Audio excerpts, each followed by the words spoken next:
Hello, hello! What's going on tonight, everyone? Welcome, welcome, welcome. Good to see everyone. Oh no! I just messed up chat. Oops. Oh, let's see if this pops back on. Hey, what's up, Draken? D-Manny, Bam, DJ Gray, Gun 3, Breast Player, Nightbot, of course. How goes it today? Let's see if chat works here. I accidentally closed out of it. We'll see if it stays on stream. Should be interesting. Perhaps. Yep, the old pregame punt. Man of Mars, the mom, random, Omnihound, Uncle Sam, your Uncle Sam. Oh, welcome everyone. Yes, Scoops punt already. It looks like the chat is still up though. Is it moving? No, the chat is not moving. Okay. Oh dear. What's up, C45? How goes it? Alright, so... Oh, well, welcome, Damien. Glad to have a first-timer in the stream. Let me see if I can make chat work again. Oh, what did I do? This deck is sweet. Well, we played this deck on Budget Magic last night. But we're going to do an upgraded version for the stream.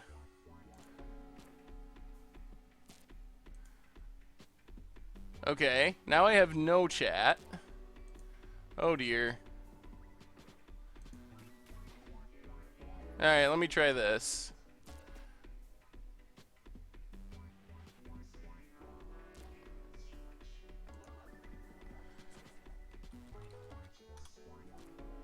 Alright, chat. Whoa! Alright, huge chat. We're getting there, though. The world's biggest chat. Oh, that's what I get for accidentally closing it. Almost.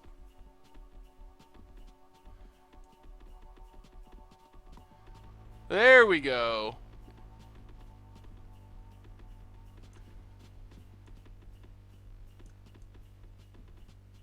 The chat has returned, victorious. All right, sorry about that, everyone.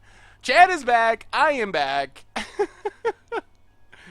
The layout for the deck on the side is currently set up for 720. So, good news on that. We are in the process of moving to full 1080 for everything.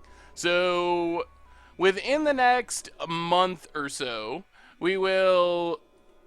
Well, maybe not month. By the beginning of the year. Let's say that. By the beginning of the year, I'm hopeful that we will have everything 1080. So that should be pretty sweet. Have there been any changes to the non-budget list other than the Gideon and the main? Yeah, we will go over the list and the changes I have made very... Hey, we're going to be 1080 by 2017, whether you like it or not. We're ahead of the curve. But no, that's the plan. So yeah, I thought I had over 60,000, but I must have sold some.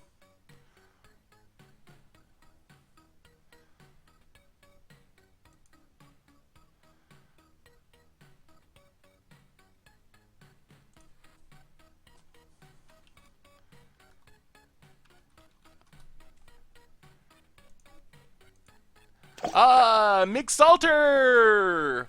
Welcome to the Fishbowl. Thank you so much for your subscription. Are we going to 60 FPS too? I'm not sure.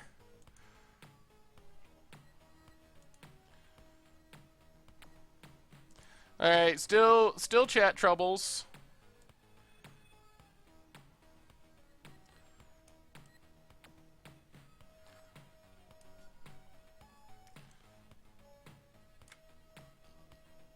Alright.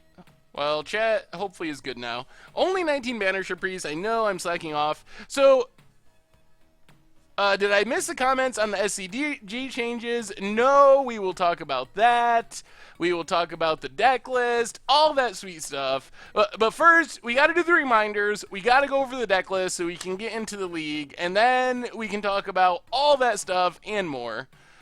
Will I finally play you in Pokemon? I've never even played that game, so probably not. So let's do the reminders. First off, MTG Goldfish Replay, where you can find all the sweet old streams, including this stream in the future. So if you want to rewatch this stream or any old ones, sub to that. Also, of course, if you aren't already, the normal YouTube channel, Against Odds, Budget Magic, all that kind of stuff. Whoa, here comes the subs. Thank you, Popper Bust and Draken253. Welcome you both to the Fishbowl. Thank you so much for your subscriptions.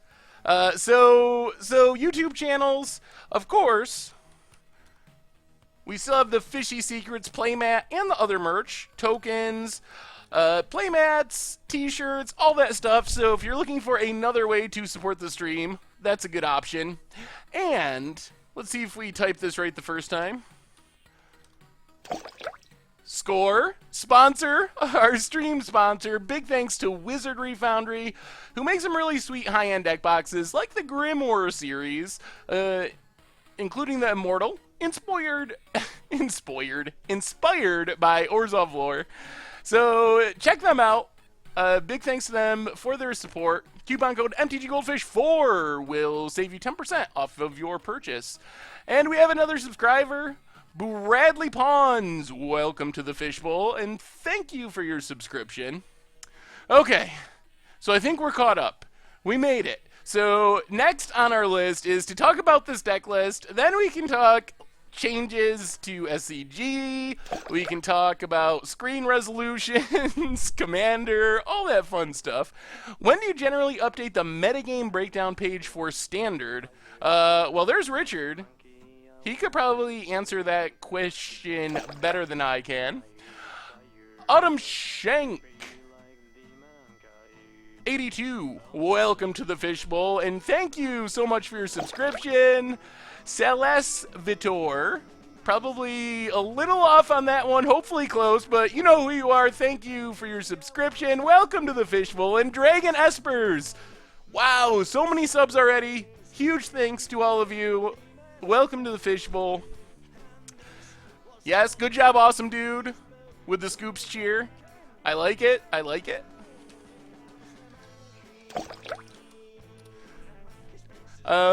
Also, wow, no, we're never gonna get to the deck. Siley Just, welcome to the Fishbowl. Thank you for your subscription. Ethan Magic Brown, thank you as well. Welcome to the Fishbowl. And oh goodness, NQRL Narkles. Oh my goodness, I have no idea how to say that. Narkles. We're gonna go with Narkles. Thank you for your sub. Welcome to the Fishbowl. Time for a scoops cheer. Thoughts on Panharmonicon and Kalitas in this deck? Well, Kalitas is in the sideboard. We're going to try to talk about this deck and the changes, but the sub train keeps rolling. We got another one. Fearless Joe 20, welcome to the Fishbowl. Thank you so much for your subscription. I really appreciate it. So this deck, we played this deck on Budget Magic. If you want to see the Budget Magic version, actually an ultra budget version, go to the YouTube channel. We played a $50/40 ticks version. This build is a bit more expensive, so we're going to highlight the main changes. Assuming you already watched the Budget Magic version, it's similar, and it plays similarly, but we got some big additions. First off, most importantly, no Evolving Wilds, less Forsaken Sanctuaries. We get to play real dual lands. So we get 4 Concealed Courtyards, also 4 Shambling Vet. So our mana should be a lot better. Not only do we get untap lands in the early game, which if you look at our deck, we have a lot of stuff that costs 3 or less. Evolving Wilds was driving me crazy during the budget videos, so I'm happy to have Concealed Courtyard. Shambling Vent's great in the late game. Shimashka? Probably something close to that. Welcome to the Fishbowl. Thank you for your subscription. Other changes, we have a couple of Selfless Spirits added in to help fight against sweepers. When I first was thinking of upgrades, I was thinking of Archangel Avacyn, but Selfless Spirit has some nice synergy with Zulaport Cutthroat. It's a free sacrifice, essentially, so we can get 1 damage like that. Plus, we don't have to leave up mana. This is more of a tap-out deck, so I think Selfless Spirit is better than Avacyn here. So many subs, thank you. And then we have a Gideon in the main, which kind of is there to anthem our team. This deck kind of has 2 plans. It has like the Aristocrat plan with Syndicate Trafficker, Eiley, Eternal Pilgrim. We make a bunch of servos and then combo off, drain our opponent out with Marionette Master, who's off the screen and you can't see. Another subscription, Flintinator. Welcome to the Fishbowl, and thank you for your subscription. But over here we have the Marionette Masters. So we can be like this Aristocrats sacrifice deck where we drain our opponent out. We can also just be a token beatdown deck. We play Angel of Invention, makes tokens, pumps our team. Go wide with Weaponcraft Enthusiast, pumps our team. So Gideon works well in that plan as well. We can just anthem it, another way to pump our team. So that's kind of the main deck changes. A lot of the big changes are to the sideboard though. So we have 2 more Gideons to help fight against control decks. We have another Selfless Spirit to fight against Wrath type effects. We have a couple of Lilianas, which I think are going to be very good in the blue-white flash matches. So we can play these, kill Selfless Spirit, kills Rattle Chains if that's a card that they're playing, kill stuff like that. So also just threatens ultimate in control matches. Sometimes you just slam a turn 3 Liliana and ride it to victory. We have a Kalitas, which helps against aggro, just as a good blocker with lifelink. Also hates on some of the graveyard decks, the merge strategies. A couple of Transgress the Minds, we kind of narrow down our removal to the best, our discard rather, to the most efficient discard. And so those are the changes. If you have any more suggestions, this would be the time to let me know, because we're going to jump into this league. So I think this deck is sweet though. I actually think this deck is pretty good. I played the original version that someone built in won a league and it went well, and then I played the ultra budget version for the videos, and I thought both versions were very good, and I think this version is just better because it has some really powerful cards. Oh, what's up, awesome dude? Well, we will play. Will I ever play the Marionette Master Colossus combo? So I don't know about this. Maybe? I like the idea of it, but I don't know if it's better than just this. How come we use a one of Stasis Snare? It's just a fine removal spell. It also is very good against... It is also very good against Emrakul. And right now, in Standard, based on the GPs this weekend, what we should be expecting is a lot... not Evolving Wilds, Jay Zoller, please no. What we should be expecting is a lot of blue-white flash slash mid-range and a lot of green-black Delirium.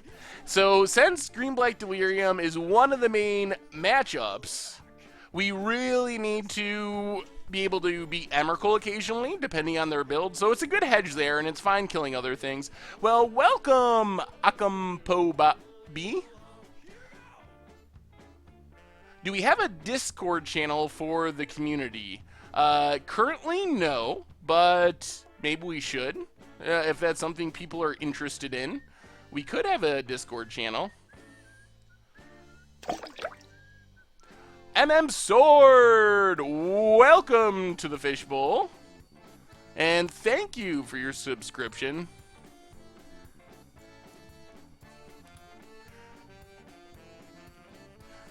Time for the Scoops cheer.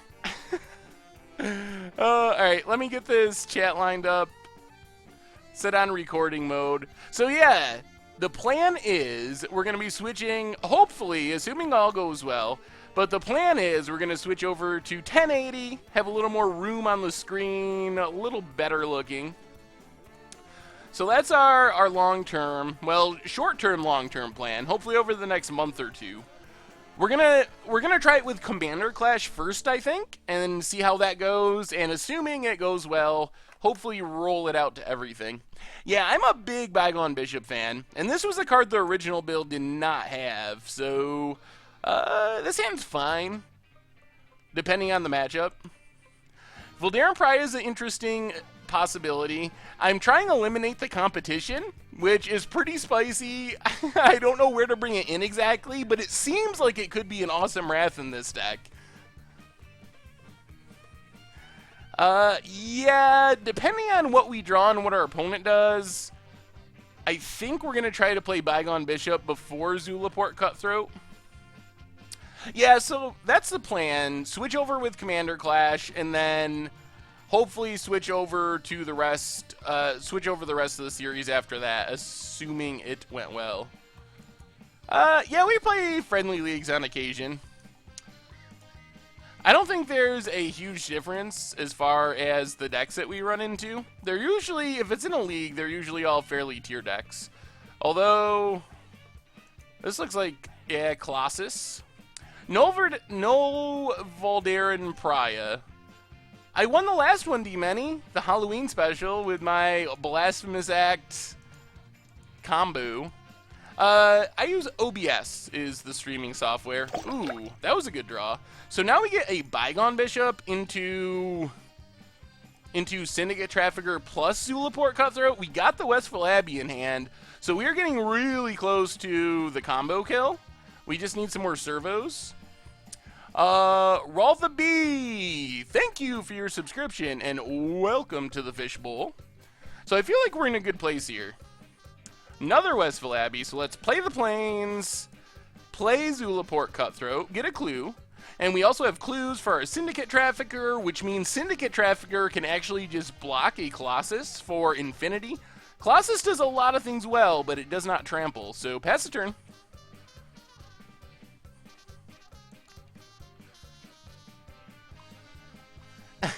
Yeah, I'm trying to get better at not telling people that I'm about to win in Commander, because usually I get punished for that. Spatial Contortion takes down Bygone Bishop, drains our opponent for 1. Sure, that's fine. I mean, we like Bishop, but Syndicate Trafficker is going to be the best here. What times does this start? We start at 7 Eastern Time.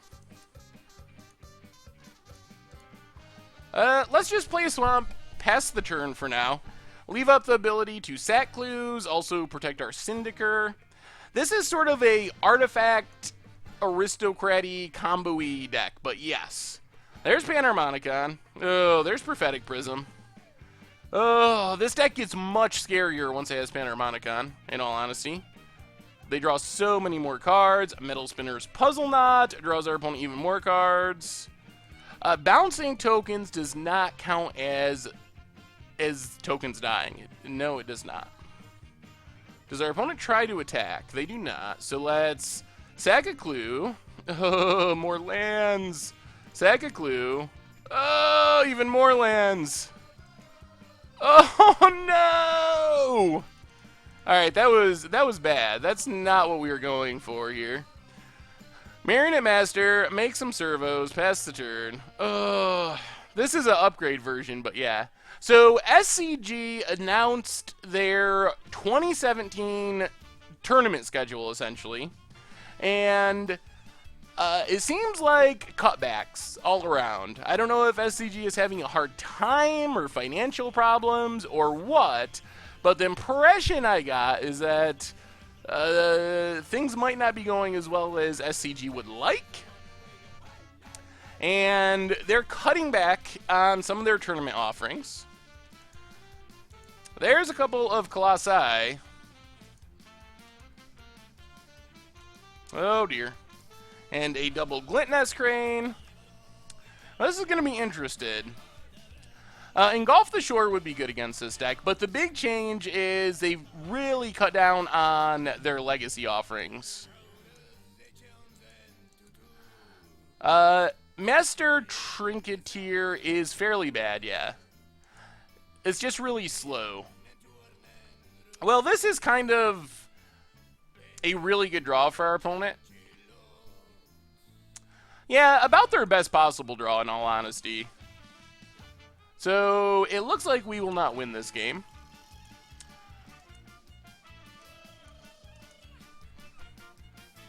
Oh, dear.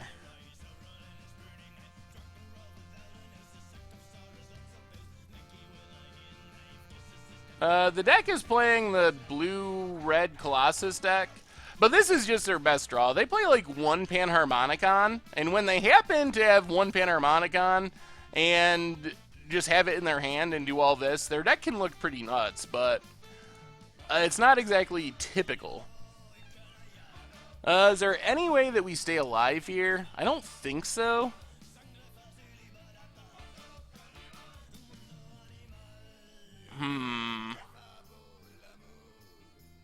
Yeah, 14 damage. Well, it's not 14, is it?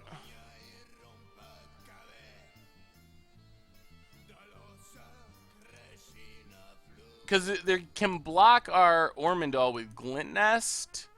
So sacking everything would deal a bunch, but not enough. And we know they have a Elder Deep Fiend.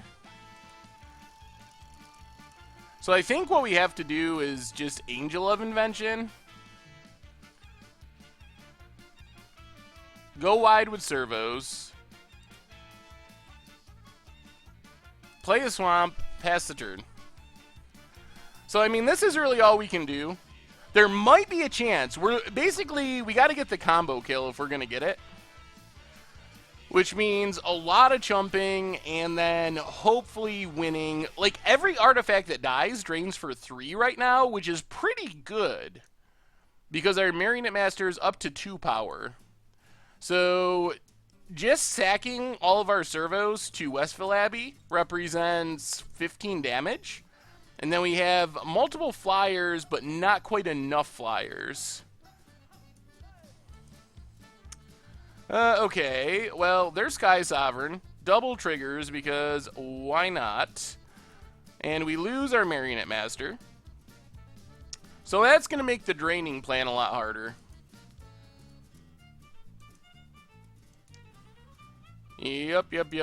This is just a very good draw for our opponent.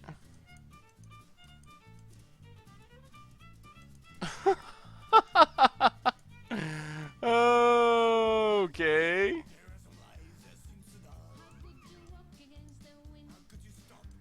Wow, that's just the absolute nut draw for our opponent. Even keeping Trafficker alive, I think we're still dead. 1, 2, 3, 4, 5, 6, 7. Alright, sure. Well, I mean, when the deck draws their one Panharmonicon, it looks really good. So, and that was one of the games where it drew its one Panharmonicon. We get another Anguish Unmaking. We get Fragmentize if we want it. Another Selfless Spirit, a Quarantine Field, and possibly Transgress the Mine. Yeah, I mean, our opponent had a very good draw. Not much else to say about that. What do we not want is the bigger question. I don't know about Blessed Alliance. I don't know if it does enough. Unfortunately, Lost Legacy can't hit Colossi. I think we need spirits to be able to fight against Kozilek's Return if they're playing Kozilek's Return. Grasp of Darkness seems like a reasonable cut. No, there's more changes than just Selfless Spirit. I have a hard time cutting the Angel and the Marionette Master. They're two of our most important cards. We might not need... Eliminate the competition? Could try it. Maybe this is the matchup. I don't really know what matchup Eliminate is for. I put it in the sideboard because it seems really sweet. What's up, Scratch? Hey, Scratched! Welcome to the Fishbowl, and thank you for your subscription. Why do I pronounce the names of so many cards incorrectly? That's a good question. Fair question. I don't have a good answer. Gideon... the only upside is the emblem plus an angel makes our stuff out of range of Kozilek's return. Quarantine Field hits non-creature artifacts, so I think we do need Quarantine Field. Eliminate just hits Titans. We got the Stasis Snare. We got Anguish Unmaking.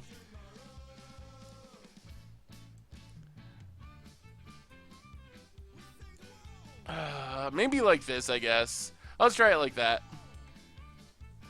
Alright, so we get to play first. And... okay. I mean, this is fine. This matchup's a little scarier without Selfless Spirit, since we know our opponent is playing Kozilek's Return, which isn't super common, but...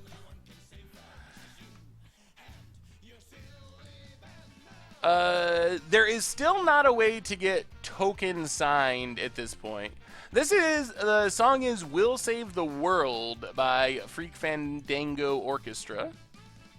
There's an Anguish Unmaking, which is solid. So let's get in with Raven Inspector. Play a Swamp.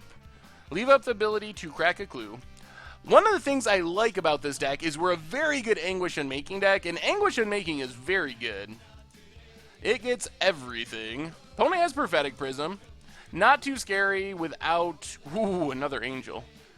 Not too scary without a Panharmonicon out. Well, let's do what our deck does. Weaponcraft Enthusiast. We're going to make the servos. I mean, if our opponent has Kozilek's Return, they have Kozilek's Return. Not much we can do about that. This is our very first game, J-Mobman, or very first match. First game of this match, our opponent's draw was very good, and we lost. Wow! We have all the Angels, which is pretty nuts. Pass the turn. So, we're probably going to Anguish Unmaking something. There's Hedron Archive. Yeah, we're going to Anguish Unmaking Hedron Archive. That's just too much mana for Colossus. It essentially had 6 mana for Colossus, which is a lot. So get rid of that. Ooh, another one too. Well, Plains, and I think we go tall with our first Angel, because that means it's going to survive in it. It's going to survive and a Kozilek's Return, which also means our Thraben Inspector survives Kozilek's Return, which means even if they have Kozilek's Return, we get to play another Angel and win. Okay, well, so we don't just win. Opponent has all the Prisms. Spell Queller is good in Modern. Well, let's do the same thing. Another Angel. And our opponent scoops it up. Whoo! Alright, sweet. Yes, if you ever want to see a deck list, just exclamation point deck will get you there. So, that time, we had our, well, maybe not our nut draw, but we had a very good draw, and our opponent's draw was not completely insane. So you can see how much the draws play into that. Yeah, Angel is underrated. On paper, Angel looks very bad. A lot of the Fabricate cards do. Really, when these cards were spoiled, I didn't think they looked good. And even as I was looking at this deck, I was like, Marionette Master? Really? It's a 1-3 for 6. This is a 2-1 for 1. They don't stick out as being powerful on paper, but they are actually, I believe, very underrated, and they play a lot better than they actually look. Like, the Angel looks really bad, but it actually plays really well. Do I think this is competitive against Blue-White Flash? I guess we'll find out. I think we can be. Or 2-1 for 4 is what I was trying to say. If Angel cost 1 mana, that would be most likely the best Magic card of all time. At least it would be Power 9 level. Yeah, so that's been my impression of this. It's just very... the cards are very much more powerful than they look on paper. Right of replication on Stuffy down to Blacksmith's Act is the absolute jankiest way to win a commander match, or can we go deeper? Oh, there's way jankier ways. I actually thought that was relatively unjanky compared to what I usually try to do in Commander. I felt a little bad about that. That actually felt kind of spiky. This is the first match, yes. So we're going into game 3 of the first match of our standard league. I kind of want one more Fabricate. What do we go down, though?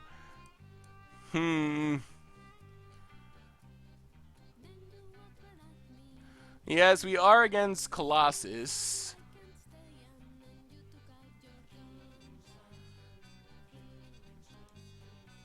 Alright, let's go down one more. Go down one more Thraben Inspector. I think Bygone Bishop is fine here. I think... Alright, we'll go down one more Bygone Bishop. We'll try that. We lost the first game of this match, won the second game. Basically, our opponent had a really good draw in game 1. We had a really good draw in game 2. So now we're up to game 3. Who gets the good draw this game? That is the question. Do I think Selfless Spirit could fit into a Madcap Experiment deck? Or Selfless Squire? I need to reread that card. I know what it is. It's a 4-mana white fog thing. But Madcap Experiment is weird. We have to actually double check that it works. So 4 mana, 1/1, flash. When it enters the battlefield, prevent all damage that would be dealt to you this turn. Whenever damage would be dealt to you, put that many counters on Selfless Squire. Oh, when it's prevented. All right. So I think that could work in Commander. I think it's too expensive for anything else, and it would only be legal in Legacy. But you got to have like 8 mana, which is a lot. But I think that it could work in Commander. Oh. Our opponent's going to 5. This hand has so much action if we draw like 2 lands. I love this hand. We're on the draw. Okay, we're going to try this. We get to scry. Our opponent's down. Whoa, our opponent's at 4. Oh, and we get the land. All right. Feeling good. Although, if you saw Budget Magic, we came so close to losing to this Colossus deck when they mulled to 3. That would have been probably the worst loss I've ever had in my entire life. So I do not feel comfortable that we just win here because we almost lost this deck when they mulled to 3. They got a Sky Sovereign. We stumbled a little on mana.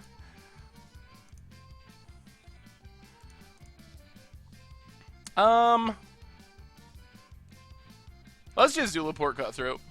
I think we're in good shape here now. I think this was a good keep. We're on the draw. We had a lot of stuff we could do with 2 mana. And we had a scry under the new rules. So I think this was a reasonable keep, all things considered. Well, let's just Thraben Inspector, get a clue. Zulaport Cutthroat number 2. Pass the turn. And then next turn we get down Syndicate Trafficker. Our opponent gets another Glint Nest. This coming week's is the one with Sorrow's Path, I believe. Well, that was pretty bad, too. So our opponent's going to Sky Sovereign something. Prophetic Prism. Opponent gets it in the air. Angel, but not lands. Well, I guess we just Syndicate Trafficker, pass the turn. Our opponent's probably going to... Yep, they got the land. Here comes Sky Sovereign. Gonna shoot down a Zulaport Cutthroat, I assume. Yep. So we drain our opponent down to 20. Opponent gets in for 1. Land, please. A Weaponcraft Enthusiast.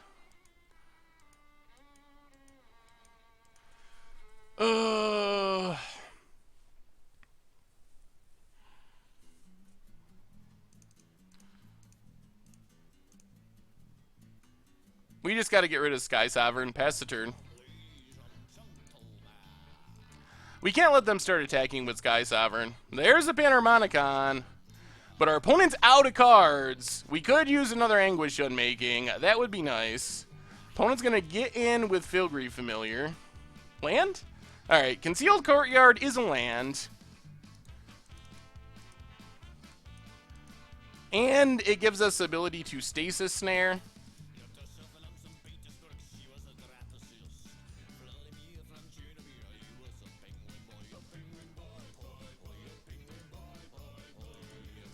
Well, let's just Weaponcraft Enthusiast, make servos, play Concealed Courtyard, pass the turn.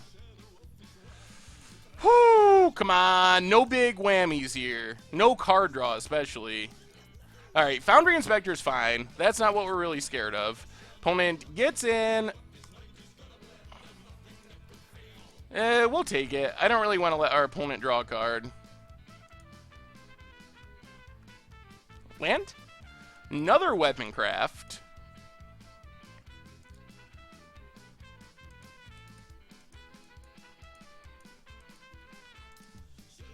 Well, I think we're going to start attacking with Syndicate Trafficker.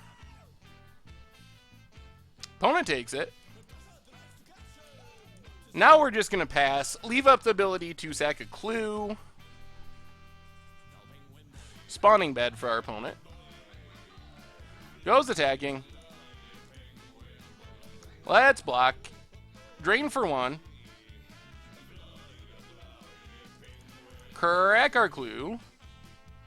Ooh, there we go. Fragmentize is not bad. Land? Alright, Shambling Vent. So let's get in with Syndicate Trafficker.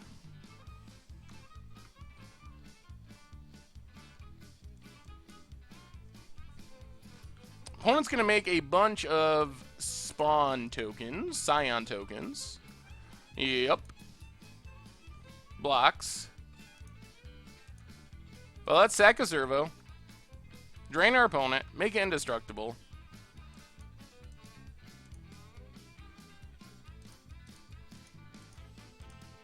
Play Weaponcraft Enthusiast. Make some servos. Shambling Vent, go. Whoo! Who's going to win the ball game tonight? Mets or... I don't even know who's playing? What does our opponent have off the top of their deck? Hedron Archive. I'm assuming our opponent cracks it to draw cards. Yep. 2 cards in hand. Filigree Familiar. Alright, gains our opponent some life. Sure. Back up to 19. Goes attacking. Well, we're going to chump again. Drain to 18. Another Trafficker.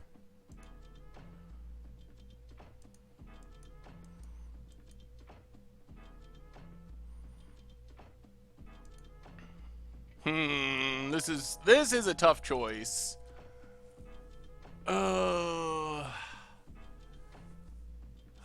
Yeah, the Colossus decks a lot of times play one Panharmonicon. How do you think this deck matches up against Blue-Red X control decks? Also, do you think Fabricate would be too powerful if the numbers were greater than 1? You could split it up. Ooh, that would be interesting if you could split it up. All right, let's lead on attack with Syndicate Trafficker. See what our opponent does. Opponent blocks. Sack a servo. Drain our opponent. Kill the familiar. Fragmentize Panharmonicon.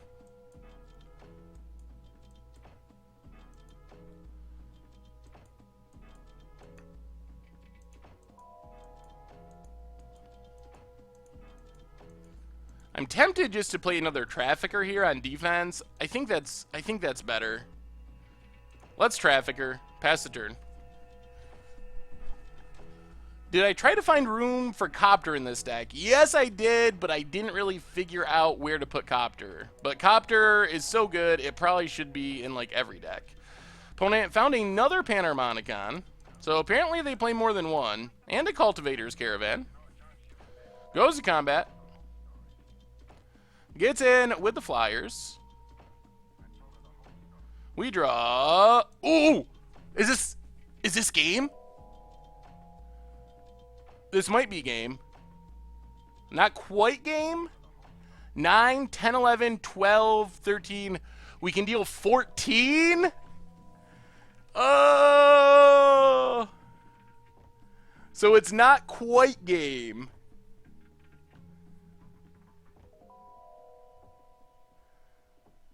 Oh, so close. I think we slow roll it one more turn. I think we slow roll it and play Angel of Invention and then maybe get the kill next turn.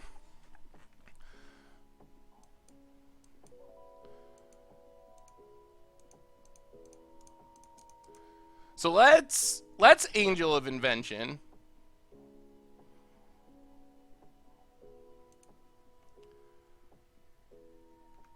Make some servos.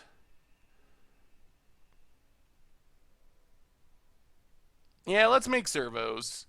I kind of need to play Abby, though. Because if we don't play Abby, we can't make our Syndicate Trafficker indestructible.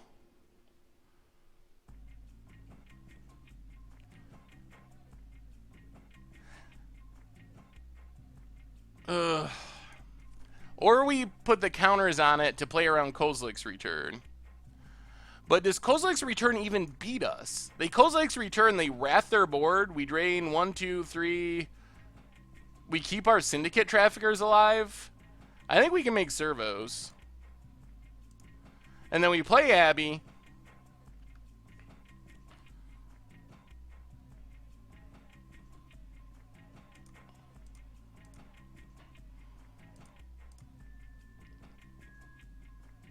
Do some attacking.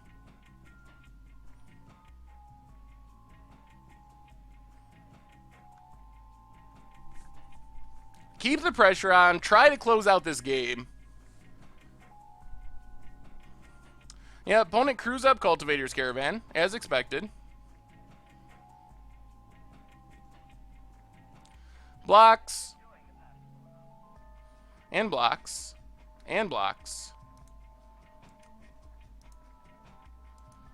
So, sack a servo.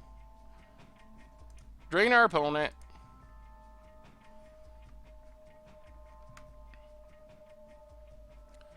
Opponent draws a card. Drain our opponent to 11. Pass the turn. Oh, so close! Kozilek's Return isn't that devastating because our Syndicate Traffickers are not going to die. 1 or 2 Eerie Interludes are interesting. I think that it would be less important if we didn't have Selfless Spirit. Cultivator's Caravan for our opponent. And passes. Ooh. And a Fragmentize.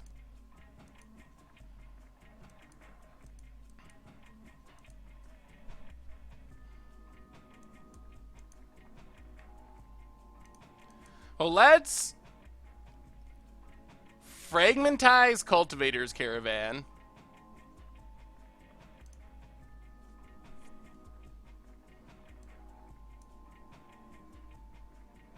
And then we're going to attack with everything. Well, not the angel. Every non-angel.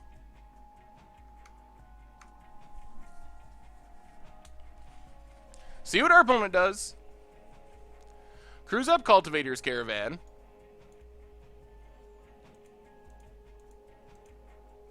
And then we Stasis Snare.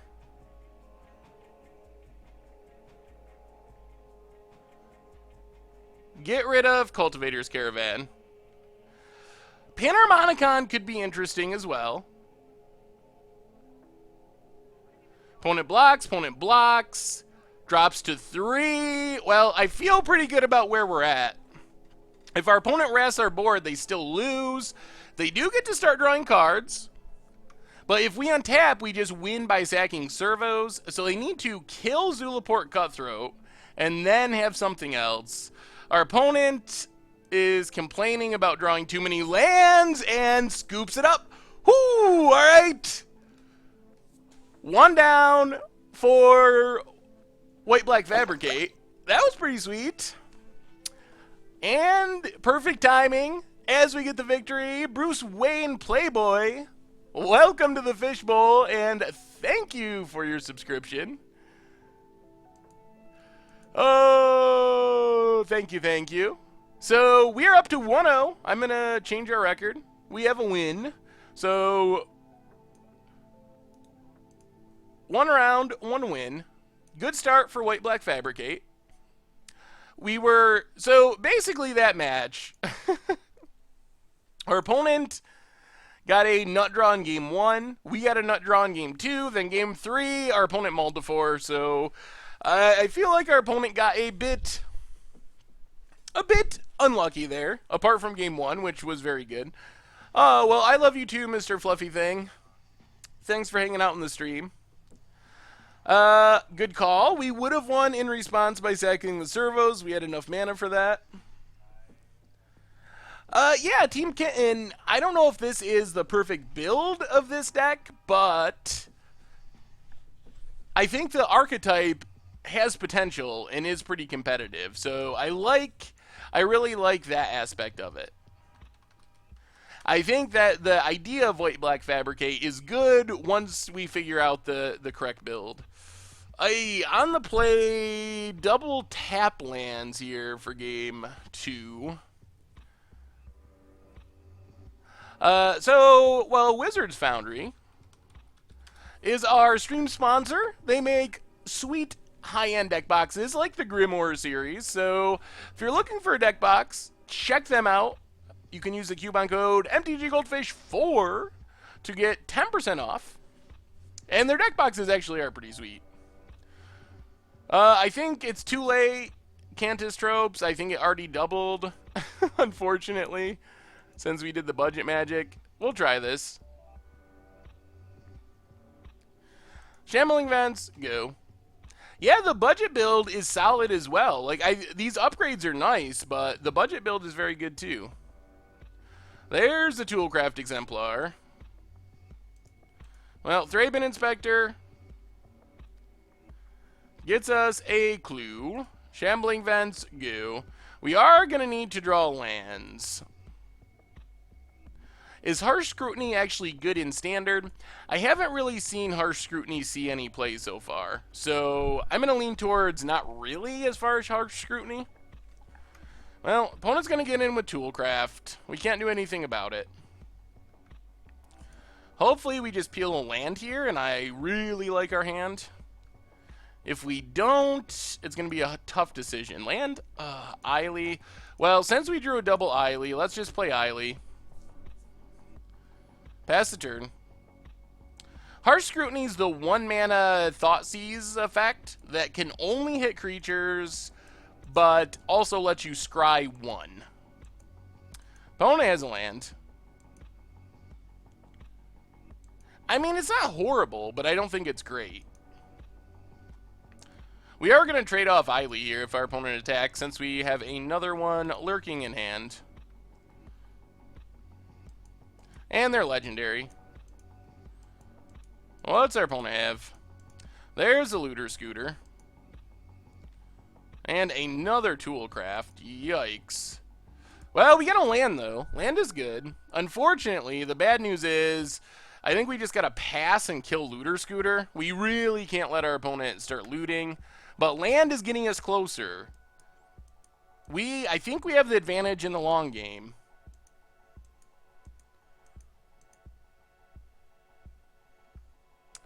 Is our opponent not even going to loot?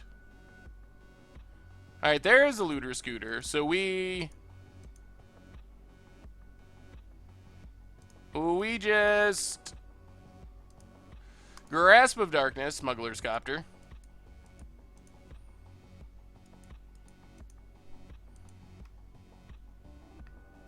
Our first win was against the blue-red Colossus deck.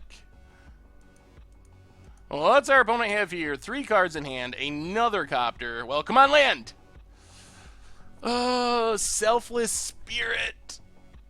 Well, I think we got to pass again.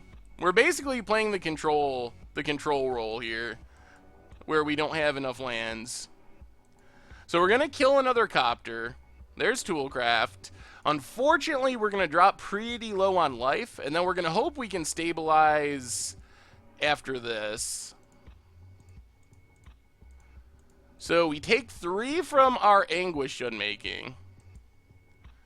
Take 3 down to 8, and we're out of removal. If we draw lands, though, we get back in this with our Angel of Invention. Land here would be huge for Selfless Spirit plus... Alright, there's a land. Alright. So we get to... Actually, maybe we just Eily here. Eily...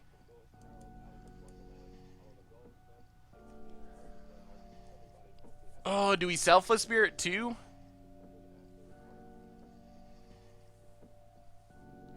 I would like to click the clue because we really want to get down Angel of Invention, or sack the clue, which does involve clicking the clue on Magic Online. So, yeah, let's just pass. Yeah, this deck is really fun. We're going to pass, see what happens. Opponent does not sack their clue. I guess they need the Toolcraft Exemplar power. I will snap trade off Eily, I think, with Toolcraft if we get that option. Also a little worried about Fleetwheel Cruiser.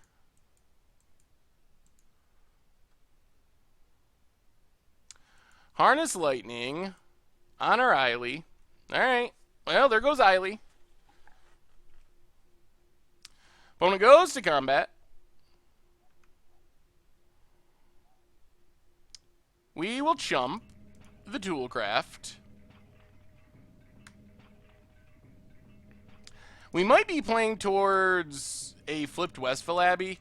We really need a land in one of these 2 draw steps. 1 draw. There's a swamp. All right. Ooh, in a tap land. Well, play the swamp. Angel of Invention. Make some servos. Opponent does now sack their clue. So we get to go wide with servos. I picked up a playset of foil Angel of Inventions just in case you do what you do and make the price go up. Well, I think this deck might actually be pretty good. I wouldn't be surprised to see other people testing it out. Alright, I feel like we are somewhat stable. Something like untap land removal into Fleetwheel Cruiser would be very devastating. Also, because we have one of our few tap lands, we're not guaranteed to be able to Marionette Master next turn. We really like having a Syndicate Trafficker or Eily out in this deck because it's a good way to keep all of our servos from getting declarationed in stone. Our opponent has been missing land drops and not playing creatures, and they have 5 lands, which makes me think that our opponent probably has declaration in stone in hand, or at least some kind of removal. Could be more Harness Lightning or something. Should have cracked the clue before blocks. Not sure chumping with Inspector was best if the goal was to play Angel, which buffs Inspector. Yeah, maybe it was better just to let it go there. That could be true. I'm worried about getting too low on life, but maybe going to 5 was fine there. What removal does our opponent have? Ooh, fires up Needle Spires, so no removal? No removal is fine. Attacks. Well, let's double block. We're gonna lose both servos. Yeah, that's fine. We're gonna double block. We lose both servos, but we get rid of Needle Spires, which is an annoyance. We're gonna another Toolcraft. We're gonna be able to start gaining life back with Angel, which is good. Land untapped. Syndicate Trafficker is actually not horrible. So let's get in with Angel. Go back up to 10.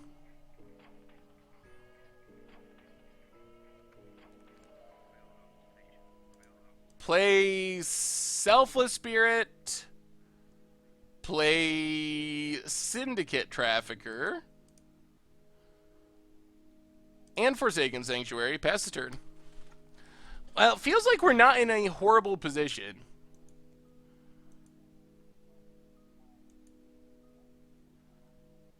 The deck gets a better mana base and a couple of random things. Selfless Spirits is one of the big ones.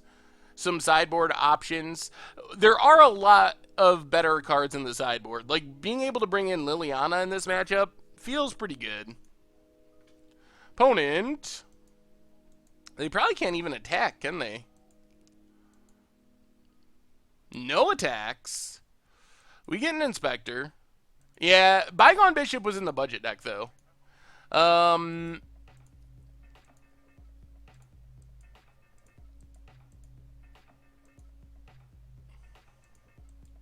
Well, let's get in with our flyers. I'm feeling like the tide has turned. Actually, let's attack with Syndicate Trafficker, too.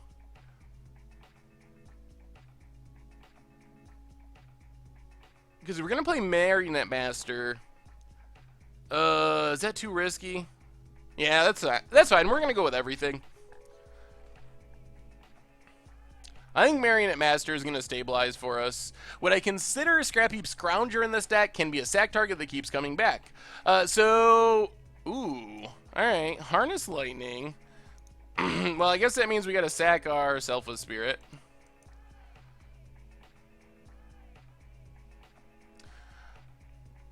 Yeah, we went with the all-in attack. Yeah, I have the fire list. And he actually commented on the Budget Magic article and said his was a somewhat budget-conscious deck as well. But I am not a fan of Scrap Heap Scrounger, how it's played out. I don't think Scrap Heap Scrounger is bad, but the way I like to play the deck is, while we sometimes get aggressive, I want to be blocking, generating triggers, and winning that way. And Scrap Heap Scrounger doesn't really help with that plan. And our opponent scoops it up. What price point do I consider budgetless on Magic Online? Defining budget is incredibly hard. If you all have ideas on what you think is budget, let me know, because I'm really curious about that. So the way we define it for Budget Magic is we look, and it's not hard and fast. There have been a couple of exceptions, but $100 in the paper prices is usually the maximum. I obviously try to keep it as much cheaper, as inexpensive as possible. So, but 100 is kind of the top of the rung. But that usually, in a lot of cases, means that the deck on Magic Online is significantly cheaper. Like, it's usually under 50 ticks, and we've had a lot of decks that are maybe $80 in paper, and they're like 30 ticks on Magic Online. This one, the budget version of this, was, I think, about 14 ticks, And the price has temporarily increased, which happens sometimes. So I think that using the format as a guide is a good thing as well, because I would like to occasionally, maybe at some point, do like budget vintage. And there's an Eldrazi deck in vintage that's like $1,000. And I know everyone's going to say $1,000 isn't budget, but when you consider that the average price is $20,000, it's like a fraction of the cost. It's like 20% or something. Not even. It's just like a fraction of the cost of the typical deck. So I don't know. Defining it is tricky. But we get Lilianas here. Lilianas seem very strong. We probably also need Fragmentize and possibly Blessed Alliance. As far as cards that we're going down, might go down one Bygone Bishop, which feels a bit questionable. Maybe a Thraben Inspector.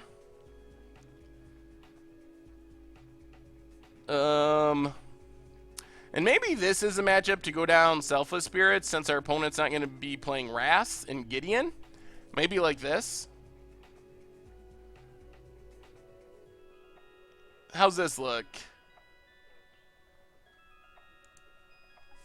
You probably don't want to see me play Vintage just because I'm super inexperienced in the format. Although Vintage appeals to me and I would like to learn it. Karakon, welcome to the Fishbowl, and thank you for your subscription. We gotta ship this one. This is pretty fine.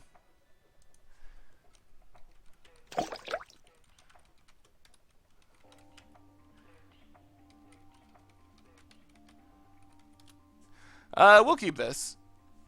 Westville Abbey,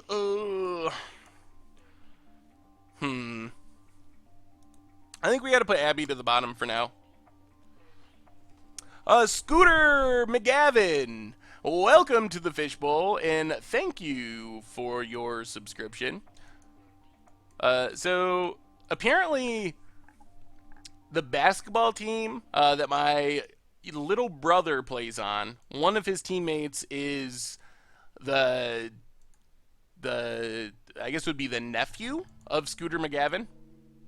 True story. I know famous people. Not really. But small world, I guess. Shambling Vents, go. Some decks are like that, Greg, in Vintage. I think that's also like an unfair stereotype of Vintage. That does happen on occasions. But there's also decks that are designed to not let that happen. But it's definitely a swinging format based on the amount of fast mana that exists.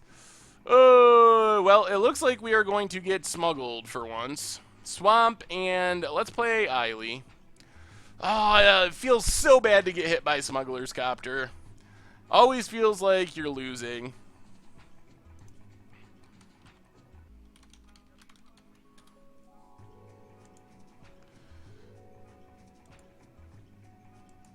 There's DePaula. Gonna crew up Smuggler's Copter. Our opponent likes this beginning of combat crewing. I guess it's a fine habit to get in. That's the timing you need to use Toolcraft Exemplar. So I'm assuming they just get in the habit of always crewing then. Do I think Black-White Tokens is playable in Modern? It is. Is it great right now? Not necessarily, but I think it's a playable deck. Well, our opponent gets to loot. Discards a... Oh, man, they're discarding action in Thraben Inspector. Okay. Now we draw another Anguish Unmaking. Play the Swamp, pass the turn. We're going to have to kill Smuggler's Copter here. That's at the top of our list.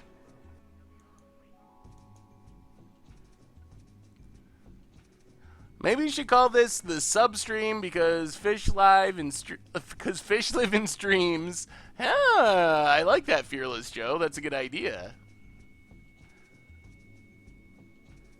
Yeah, some vintage matches actually go pretty long. So we're going to let our opponent use DePaula to crew Smuggler's Copter, maybe draw a card or two, hopefully not. Oh, okay, they're not going to do that. So they fire up Smuggler's Copter, and we are just going to Anguish Unmaking to get rid of it. Drops us down to 12, but we gotta stop the looting. If your opponent loots more than like once or twice, it just feels like you're losing. No payment. Well, I mean, we're going to trade it off. They must have a second DePaula in hand is the thing that makes the most sense here. Ooh, Welcome to the Pond's a good one as well. Yep, there's another DePaula. Let's see what we draw. It would be nice to be able to go wide here. Concealed Courtyard.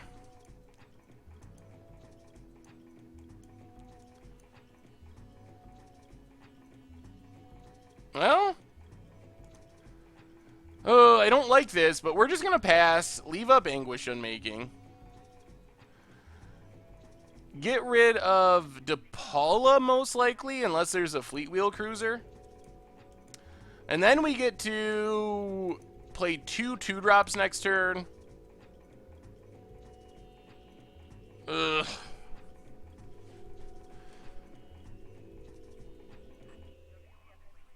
Now we probably have to kill Fleet Wheel Cruiser. Not ideal. But I think that's what we got to do. If we kill DePaula, we're going to 3. And then we don't have a way to deal with the trampling Fleet Wheel Cruiser. Yeah, I mean, that's what we got to do. Scumble to the Fishbowl. Yeah. I wish I could work Scumble in somehow. So we're dropping to 5. Opponent can't pay for DePaula. What's up, Howl in P? How goes it tonight? Down to 5. Come on, good draws. Ooh. Well, Angel is a decent draw if we keep living. The Witty! Welcome to the Fishbowl, and thank you so much for your subscription. So Cutthroat, Syndicate Trafficker, Land Go. We are dead to many things. Another Fleet Wheel Cruiser does us in. Even just removal is pretty obnoxious. Huh? How did I possibly punt there? Can we start a Goldfish tour since SCG is getting worse? Oh, well, that would be an interesting long-term goal. If you're looking to get the game, mtgo.com is your best source. That's where you can download it. It has more information. All right, there's Declaration in Stone. Does our opponent have more removal than just Declaration in Stone? If they kill Syndicate Trafficker too, that's scary. They do. Well, we're going all the way to 1, but we're not dead, and hopefully our opponent's out of action. What am I getting so many punts for? Opponent, all right, Mountain doesn't go in the hand. Well, we're not dead yet. Ooh, and a Westville Abbey. Not good until we gain more life, but Angel of Invention. Make some servos. Westville Abbey and go. All right, let's see. We could be alive here. Precarious situation to a big vehicle. All right, sacks a clue. Oh, the last one was an unpunt of the first punt. Okay, I get it. Someone changed their mind. Oh, wow. All right, opponent goes to combat. Attacks with DePaula. Are they going to pay with DePaula? All in paying. Let's see what they hit, if anything. Whiffs on DePaula. So we get to double. Oh my goodness. I think we're getting back in this game. We double block to Paula down. We just lose a servo. Untap. Thraben Inspector. Well, let's sack this clue first. 1, 2, 3, 4. Yeah, we can't. Yeah, let's just sack our clue. See what we draw. Syndicate Trafficker.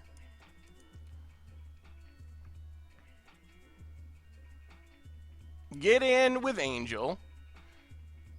Puts us back up to 3. Well away from dead.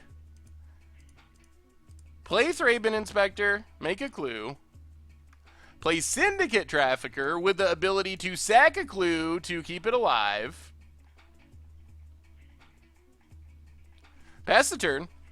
I think we're better off developing our board here than... We can hit with vents in the future, but I think we're better off developing our board. I'm not afraid of this deck killing us with burn. I don't think this deck has much reach in it. From what I'm familiar with the red-white vehicles deck, Harness Lightnings, maybe the Galvanic Blasts, but I'm not particularly worried about our opponent burning us out. Now that I said that, it's probably going to happen, but... Alright, Fleet Wheel Cruiser. Does not kill us. Opponent goes to combat. Attacks. So we block and block.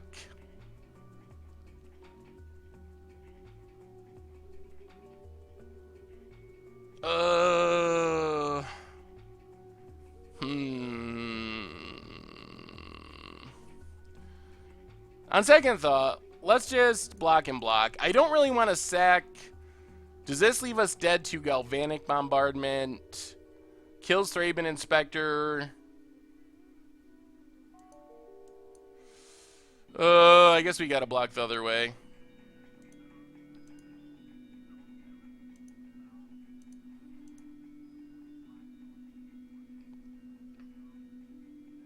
I don't want to sack this clue, though.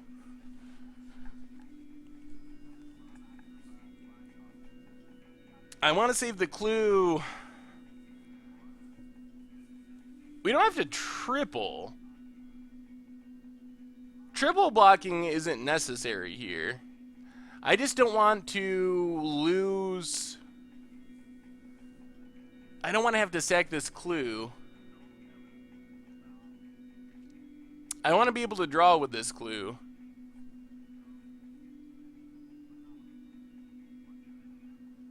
I think we're going to sack the servo. We'll triple block, see what our opponent does, but I think we're just going to sack the servo. I guess that's still risky. If we sack the servo and then they blast Trafficker in response, then we're dead.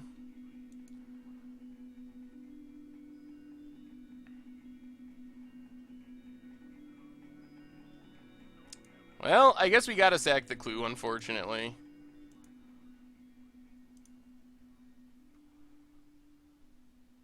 Alright, well, we lost our clue, unfortunately. But we only lose Thraben Inspector. We're not that far away from flipping a Westville Abbey. 2 creatures. Opponent's last card is a Smuggler's Copter. Okay. Oh, we drew Grasp. That is very likely the game.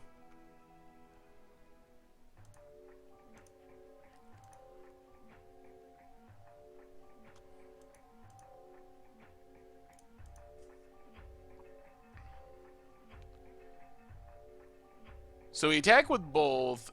Leave back. Yeah,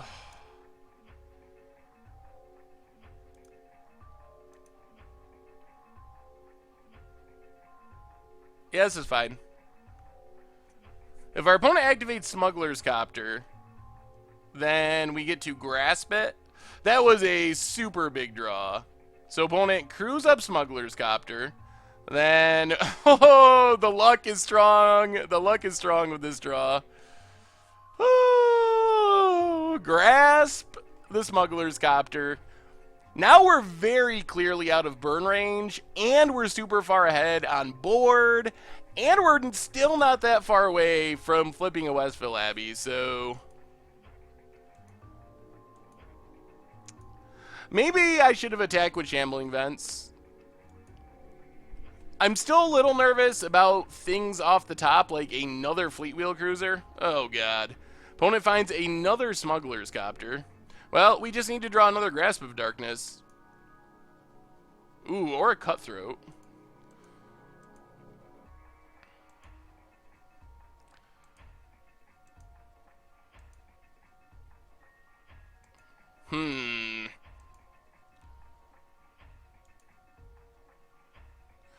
My avatar is Peacekeeper. Let's get in with Syndicate Trafficker.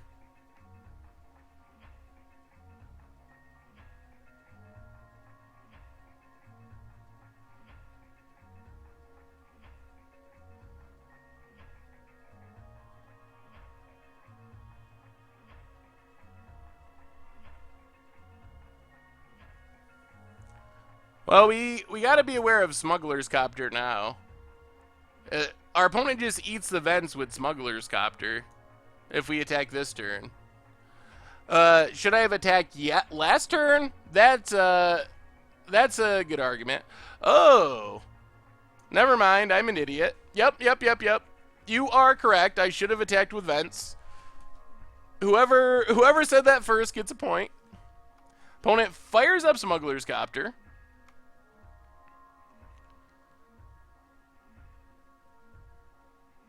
Blocks. Gets to loot, but it doesn't really matter. We'll sack the servo.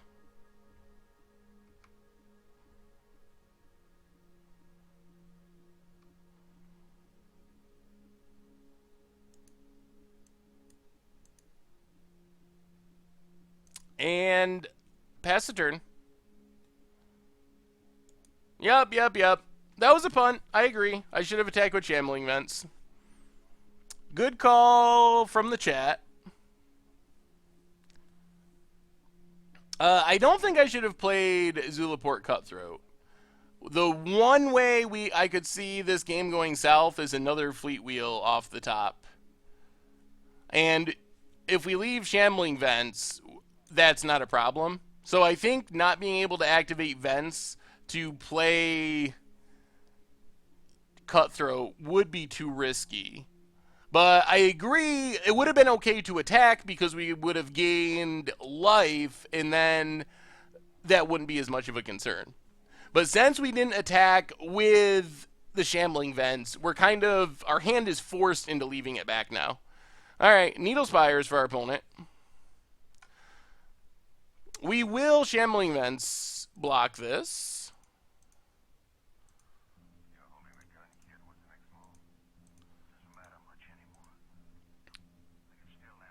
Oh, I need to tap black mana. I guess it doesn't really matter. So fire up Vents.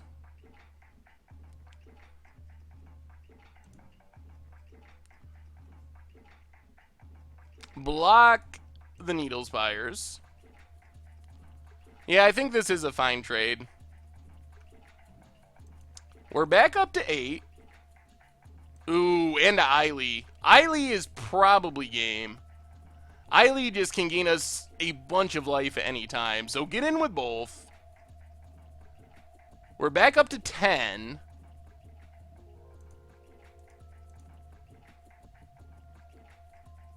Play Cutthroat. Play Eiley. And that should be it. I think our opponent's pretty much drawing dead now. Astrolabs, not quite. This is the upgraded version. So it's from the same foundation, but it is a upgraded version of the deck. Well, looks like we are heading to 2-0 by the looks.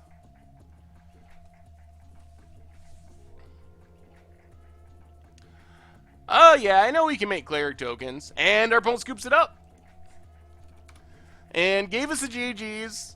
Thank you, Hanger Slack. Good opponent, very friendly. All right, so on to 2-0 with White Black. Fabricate in Standard.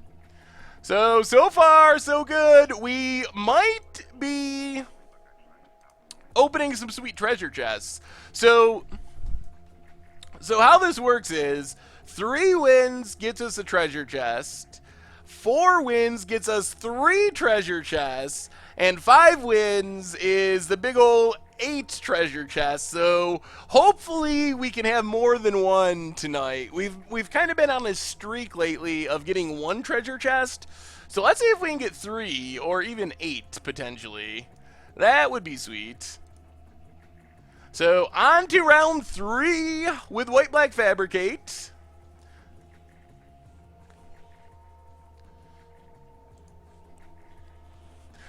Alright, so jump into this queue. Glad to cut the stream so I could subscribe. I'm glad it's the deck I really wanted to watch. Thanks for trying it out. Yeah, I really like this deck. Mew Hunter. Thank you for your subscription and welcome to the Fishbowl. Aye, double Anguish Unmaking. The main difference is in the sideboard. We have some Lilianas, some Gideons. But, so that's the main difference. In the main deck, it's the mana base is much better, and we have Selfless Spirit to protect against sweepers.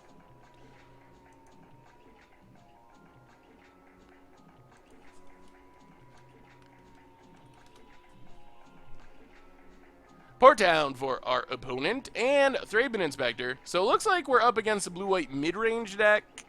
Ooh, Weaponcraft Enthusiast is a solid draw here.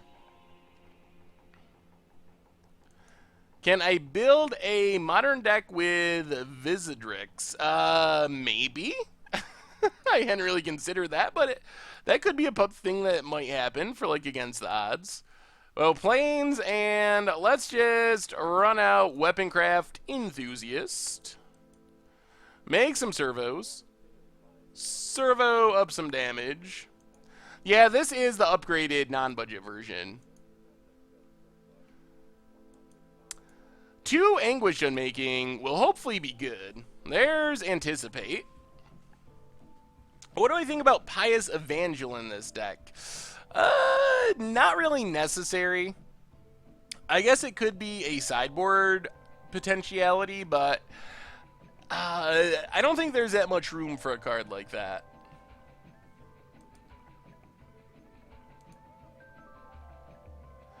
So first match was blue-red Colossus, and then second match was red-white vehicles. Opponent passes. Ooh, well, let's play Eiley.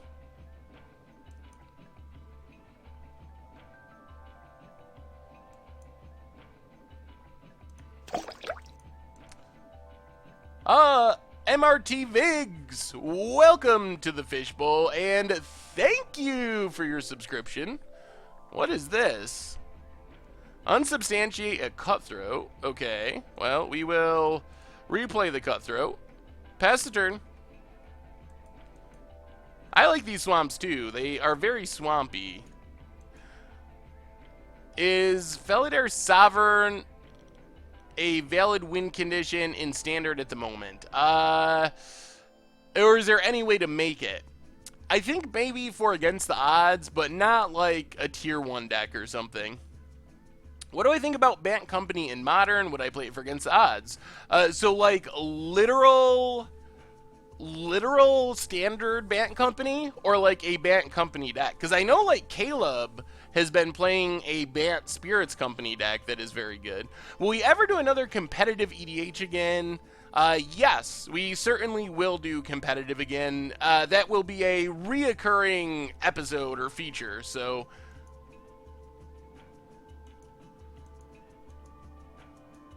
opponent passes. Oh, we draw a swamp. Well, let's play a swamp. Play second Cutthroat.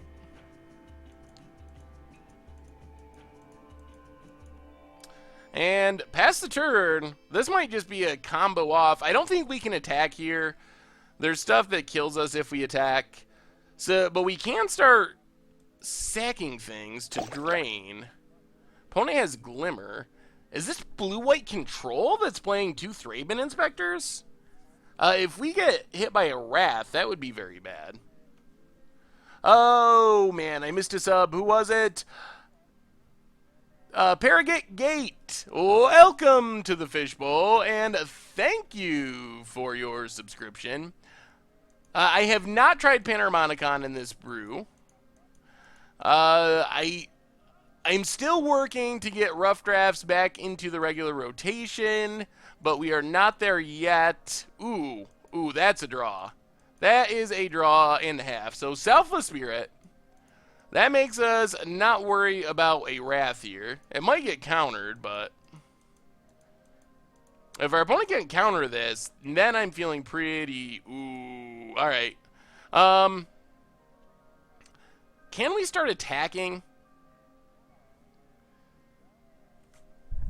What do we got to worry about? Well, thank you, Paragate Gate. Oh, man. Okay. Oh, and welcome, since this is your first stream. So what are we worried about with this attack? We attack, our opponent has like...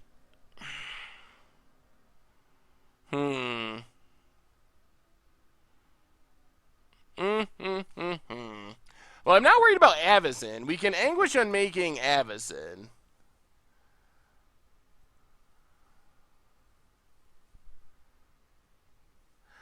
I'm afraid of, like, Blessed Alliance if we attack with just Eiley.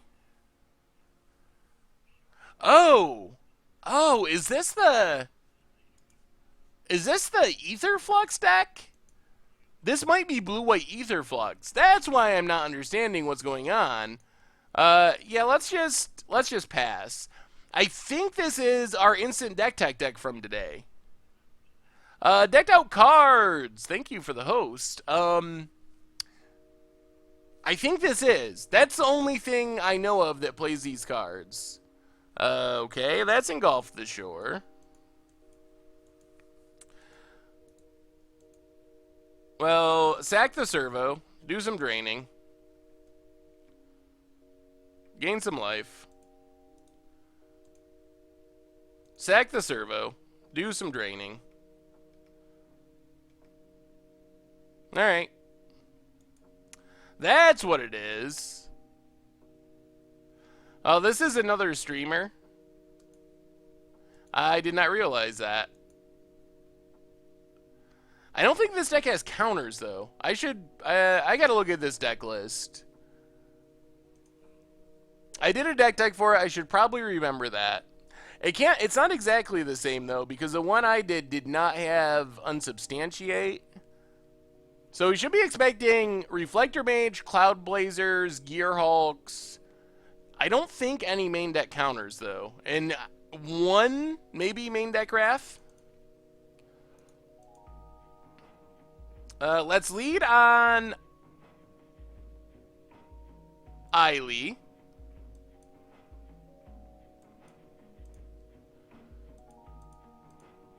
Follow it up with Weaponcraft Enthusiast. Also of note, if this is that deck, we should be... Uh-oh. What is this? There's a Gear Hulk.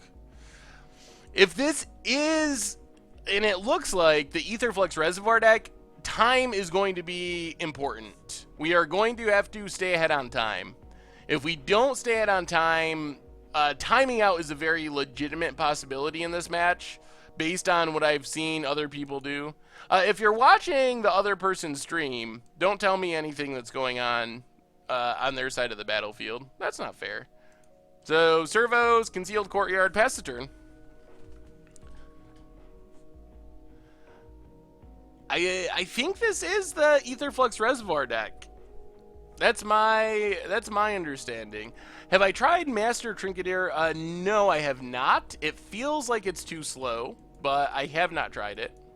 All right, opponent's gonna bounce our Eiley.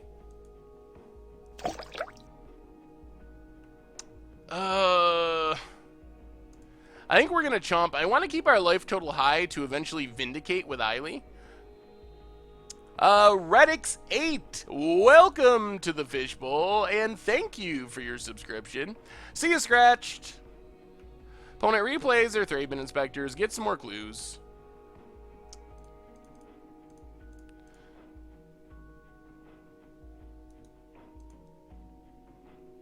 Let's just play all of our 2-drops, except Eiley. So 1-2, Zulaport Cutthroat. 1-2, Zulaport Cutthroat. And 1-2, Selfless Spirits. Pass the turn. I'm assuming our opponent's going to want to take a turn off at some point to start cracking clues. Yeah, there's a clue cracked. I'm not worried about unmaking it yet. Eventually, I'm actually kind of hoping that we can just start Eileying stuff, which doesn't seem that impossible. Ooh.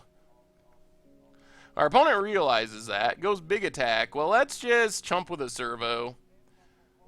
So we're going to drop to 24, I think. We faced a Metalwork Colossus deck, and then we faced a White-Red Vehicles deck. See ya, Termagurf. Yeah, don't forget, yeah, you can always check out the replays on the MTG Goldfish replay YouTube. So, drain our opponent down to 14. We know, so I think this is very close to the Ether Flux deck.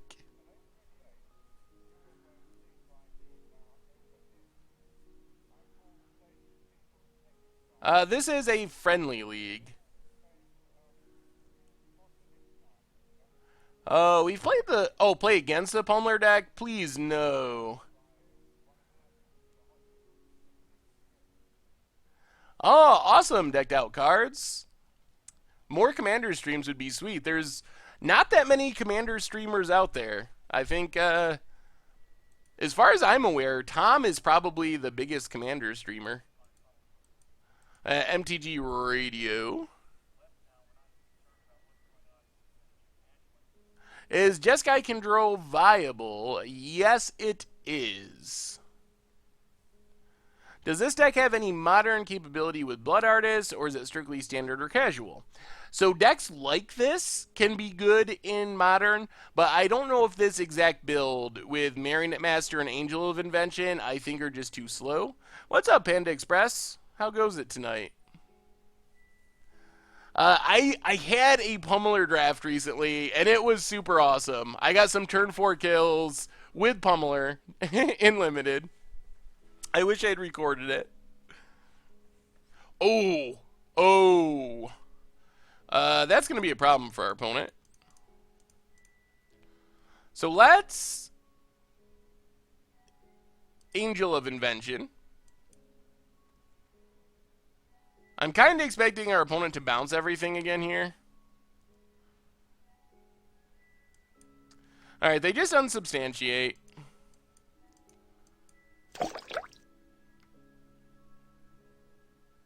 Well, let's get in with Selfless Spirit. I think is safe. Oh, who was the subscription? Pog Rhino, welcome to the Fishbowl, and thank you for your subscription. Let's just get in with Selfless Spirit. And pass the turn.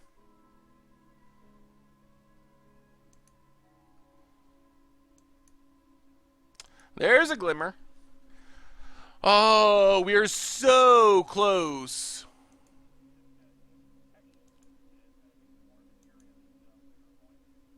Do I think I could play Land Destruction deck in Standard? Been considering it. Well, you can play anything in Standard. Would it be successful? I don't know how that deck, a Land Destruction deck, could beat Red-White Vehicles in the aggressive decks, Red-Black Aggro. So that's my concern, is I'm not sure how you beat those decks. I don't know. His channel is MTG Radio, so I guess you could check there, but I don't actually know his streaming schedule off the top of my head. Well, let's keep draining. Opponents down to 12. Kemble, I think, is maybe sideboardable, but I don't really expect much beyond that. There's a Cloud Blazer. There's a plane. So play the planes. Play Angel of Invention. So our opponent having another Unsubstantiate. It's like getting Remand, except it's horrible. Alright. We get hit by another Remand. It's like a Remand, except it doesn't draw our opponent a card, so it's not actually all that awesome.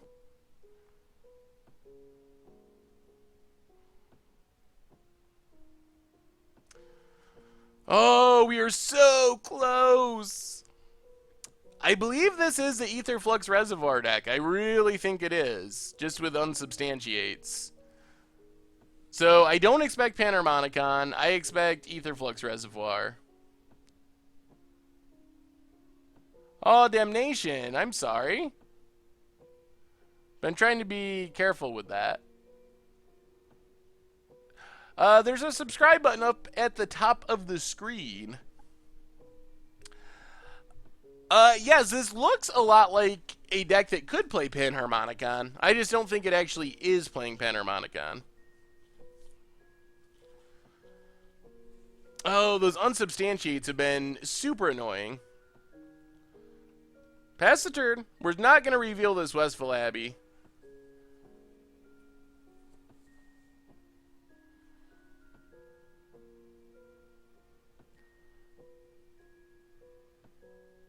Yeah, Kemble was in the main deck of the original build that I found of this deck. Alright, Essence Flux, the Cloud Blazer. This is almost certainly the Aetherflux Reservoir deck.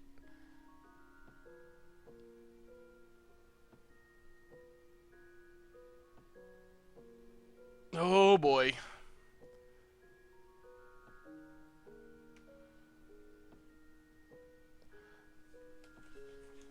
Opponent goes attacking.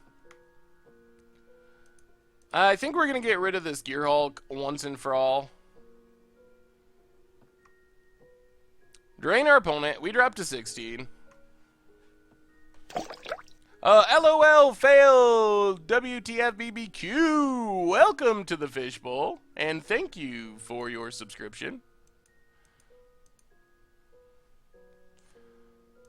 If we get hit by another Unsubstantiate, I might cry.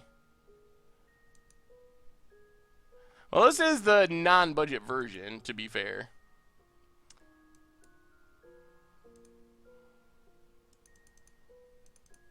Alright, Angel of Invention, anyone? Hey, we got it down. So let's make servos.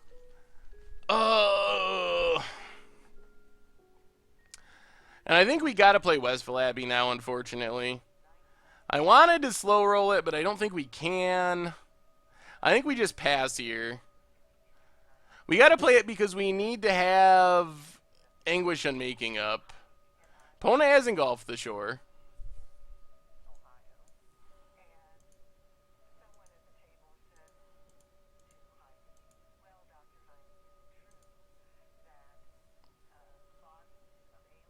Let's get rid of a Cloud Blazer. Everything gets bounced. Oh, engulf the shore. 5, 6. If we ever make Ormondal, they don't have enough islands to bounce it yet, at least. Another Cloud Blazer. I mean, I have a feeling this could be a match that we win by time. I really could imagine that happening. I don't know why they haven't found or played an Aetherflux Reservoir yet. Oh no, the budget deck is still like 30 ticks. This is a non-budget version that we built intentionally to play different cards. Opponent has to do some discarding. I expect Torrential Gearhulk in hand.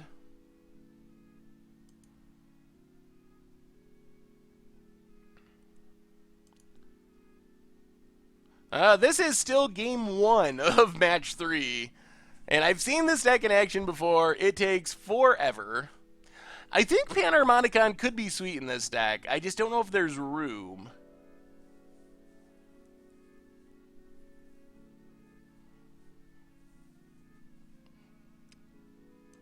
We get a Shambling Vent, so...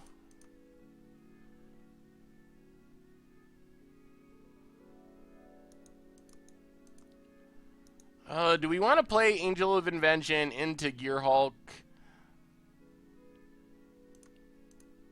Let's play Selfless Spirit. Play Zulaport Cutthroat. Play Zulaport Cutthroat. Play Westville Abbey, pass the turn. Oh, what a long match this is. Here comes the gear. Oh, Anticipate, okay. I guess it's also possible our opponent somehow mills themselves out. Cracks the clue.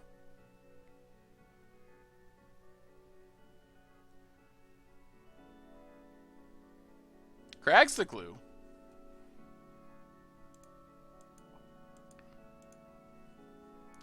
Opponent. There's the Aetherflux Reservoir. Well, let's Anguish Unmaking.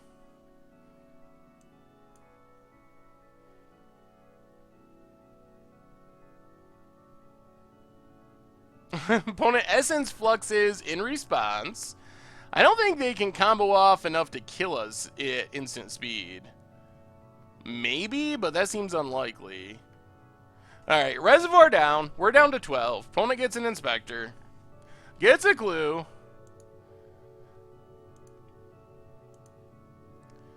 Oh boy. Goes to combat. And does what? Opponent's down to 13 minutes. Yeah, it's possible that we win by time. Obviously, that's not the goal. Opponent goes with Reflector Mage. Going to bounce our Zulaport Cutthroat. Yup.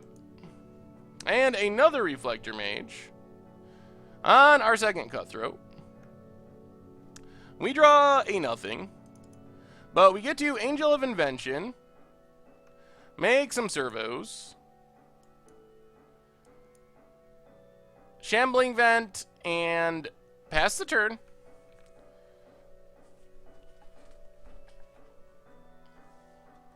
Cracks a clue, main phase.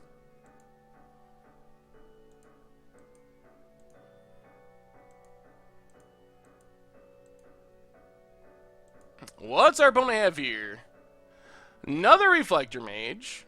Probably going after our Angel of Invention. Yup. So Angel of Invention down. Goes to combat. Big attack.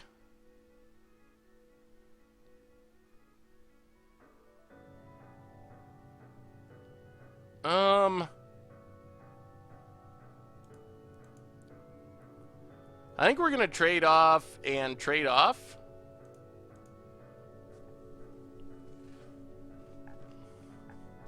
So, creatures down. We keep a servo. Down to 8. Another Cloud Blazer for our opponent. Draw some more cards. Blaze a Port down, tapped. We keep drawing swamps. Well, Zulaport Cutthroat. Zulaport Cutthroat. Play a swamp. Pass the turn. We can't Angel here because it just got Reflector Maged. The deck's doing good. I don't know if we're going to win this game, but we're 2-0 at the moment. Opponent goes big attack. Well, let's fire up Shambling Vent.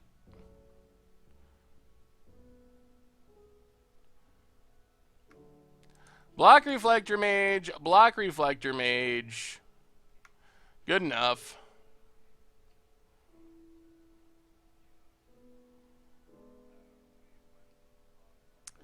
Essence Flux on the Reflector Mage. Blinks Reflector Mage, bounces Shambling Vent. That's a little scary. Down to 2. Opponent passes.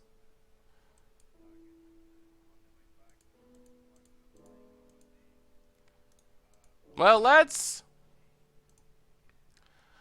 play Weaponcraft Enthusiast. Make some servos.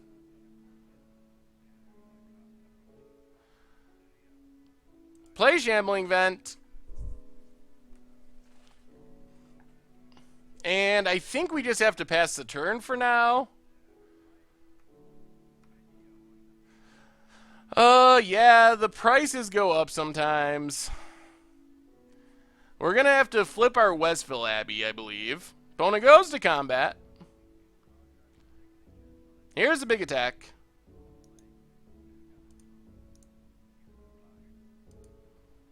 Well, let's block, block, block.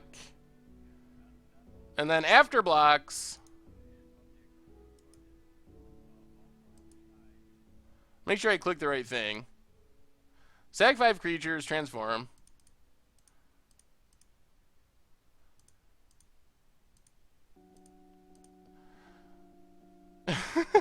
Flip around. Do some draining with Zulaport Cutthroat. Back up to 12. And we have an Ormondal. Yep, probably going to bounce everything. Opponent discards. We get a Syndicate Trafficker. Well, first off, get in with Ormondal. Force our opponent to do something if they're going to. Unsubstantiate. So, Angel of Invention. Make some servos.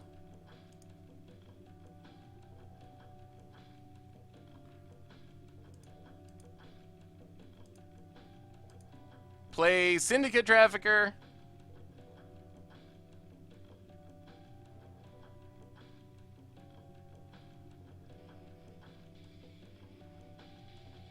Opponent. This has been quite the game. The decks will go back down. They always do. It's pretty much unheard of for a budget deck to maintain their price increase. Can we get a Scoops token trigger? Ooh, that's a cool idea. All right, there's Engulf the Shore. With Syndicate Trafficker on the stack.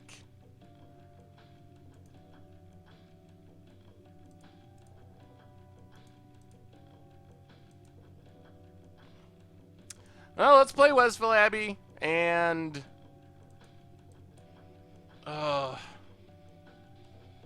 just pass the turn.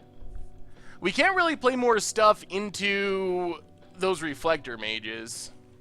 Do we lose this turn is a good question. There's Reflector Mage. Gonna bounce our Syndicate Trafficker. There's Cloud Blazer. Opponent's down to 10 cards in their deck.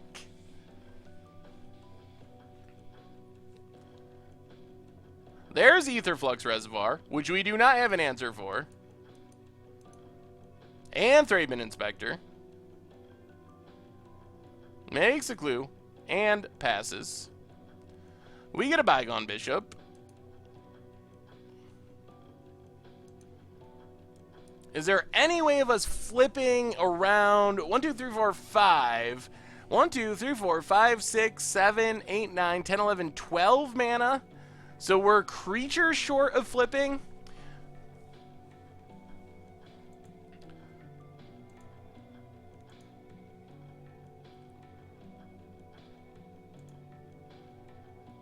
Well, 1, 2, 3, Play Bygone Bishop.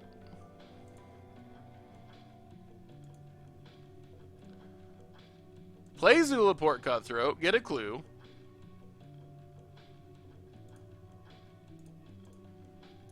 Sack the clue. Another Syndicate Trafficker. Play the Plains. Play Angel of Invention. Make some servos. And pass the turn. Alright, opponent. Let's see if you can kill us. Port Town, untapped. I kind of expect we die to Aetherflux Reservoir here. Reflector Mage. Gains our opponent some life. Up to 23. Bounces Cutthroat. Reflector Mage. Gains our opponent life. Up to 25.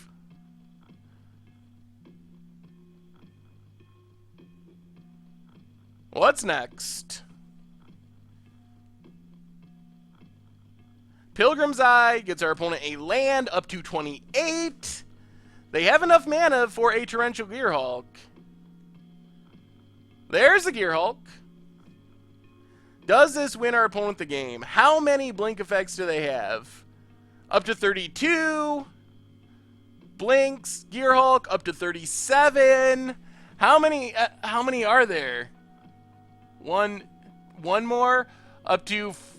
Oh, is this going to give them exactly 50? Is this exactly 50? It is. So, that means our opponent can't do it. Oh, I guess they can... They targeted... Oh, they can unsubstantiate and then do it. Alright. Oh, yep. Well, that was interesting. So what does this deck have in the sideboard? I assume counter spells. I didn't create that deck, but I did a deck tech on it. So what do we want to fight against this deck? Transgress the Mind.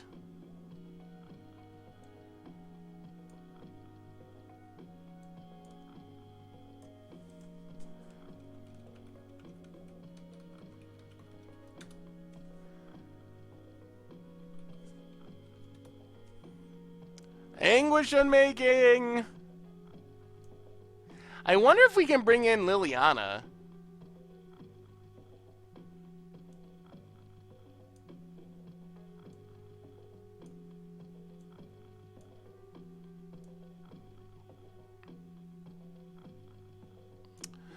We could bring in Lost Legacy. Not to get, well, I guess we can't hit anything too good with that. Is there any chance that Liliana just wins us the game? Unfortunately, Lost Legacy can only hit non-artifacts. Oh! Where was the subscription?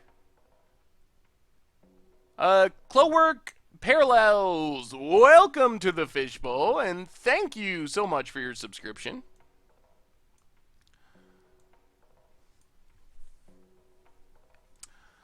Alright, what are we going down? I gotta cut 8 cards. Go down Stasis Snare, Gideon. I guess Thraben Inspector is actually sort of fine. Selfless Spirits. Mr. Zwick, welcome to the Fishbowl, and thank you for your subscription. Grasps. And a Bygone Bishop. Try it like this, I think.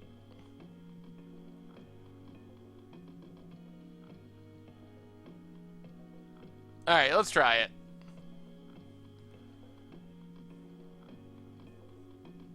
Let's try it.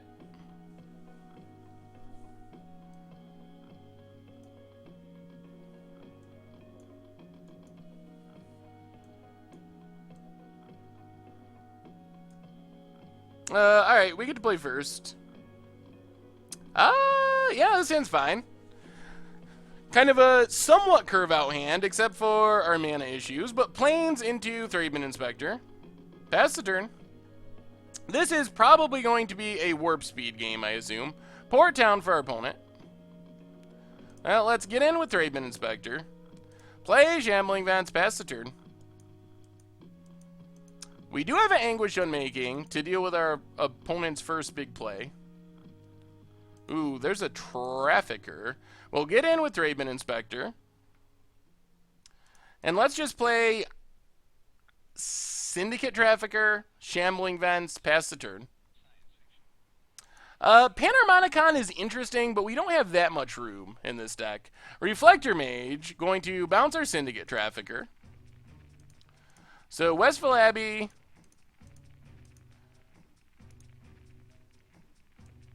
Let's just Eiley here, and then crack the clue, I think. So Eiley, pass the turn. We are playing against a blue-white Aetherflux Reservoir deck. Planes for our opponent. And passes. Well, we get to sack a clue, draw a card. Another Shambling Vents. There's an Angel. Well, let's get in with Eiley. Put our opponent down to 16. Play Weaponcraft Enthusiast. Make some tokens. Play Shambling Vent, pass the turn. Glimmer of Genius for our opponent. No Gonti in this deck. Gonti maybe in a Panharmonicon deck, but it doesn't really do what we're trying to do in this deck, which is go wide with tokens. Alright, opponent gets in. I'm assuming this means they are going to bounce everything, would be my guess. Or Fumigate. Well, sack Tradesman Inspector, gain some life. That is a bit annoying. Luckily, our follow-up is pretty good in Angel of Invention. Make some servos. Pass the turn. Keep the pressure on. Servo Exhibition is probably okay. Cloud Blazer for our opponent.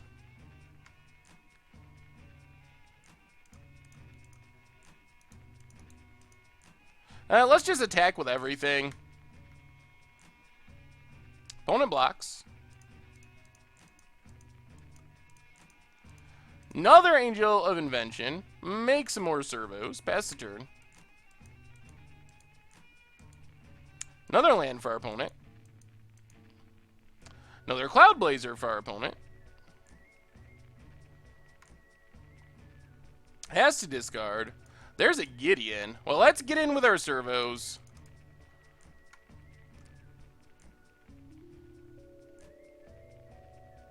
Opponent takes it.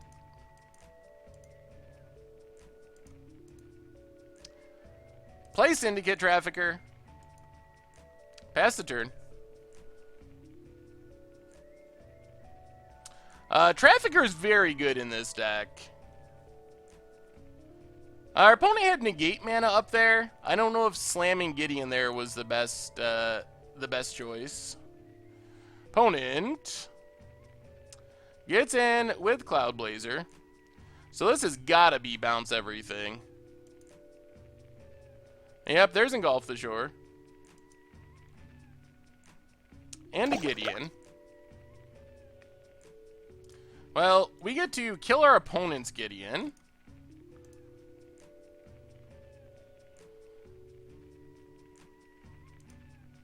And I think we're just going to replay Angel here. Replay Angel, best use of our mana, make servos, concealed courtyard, pass the turn. Mama's Wooden Spoon! Welcome to the Fishbowl, and thank you for your subscription. What's up, is it MTG? I'm glad you finally caught the screen. If someone subscribes to the channel for a month, do they keep using the exclusive emotes even after the subscription expires, or no? That is a good question, and I do not know the answer to that question. Maybe someone in the chat will be able to help. Yeah, I guess we take our beats for now. Down to 15. Opponent plays a Cloud Blazer.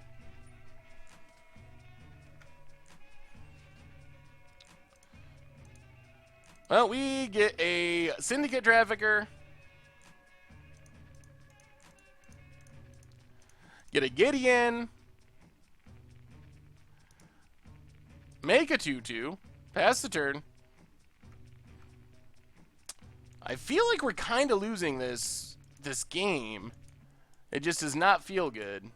This might be a bad matchup. It's a weird matchup, but it might be a bad matchup. Opponent going to get in at Gideon. Get in at Gideon. Well, we are going to trade off Knight Allies.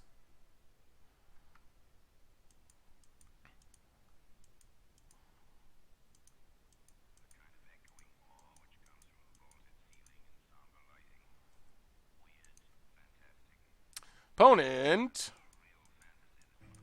passes.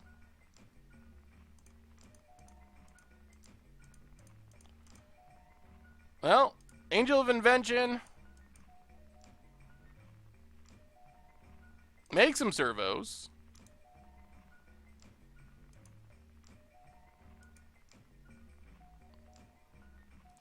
Do some attacking.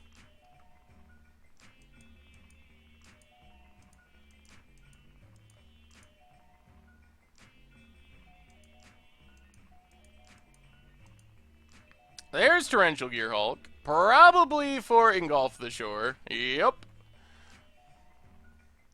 Engulf the Shore. Bounces everything. Except Torrential Gear Hulk.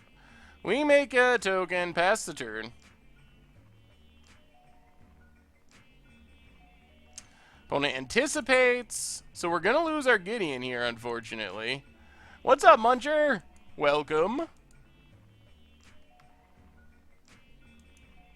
Our opponent has the big mana advantage, so they get to just bounce our token, then kill our Gideon. And we're having a hard time doing multiple things in one turn, which is pretty bad.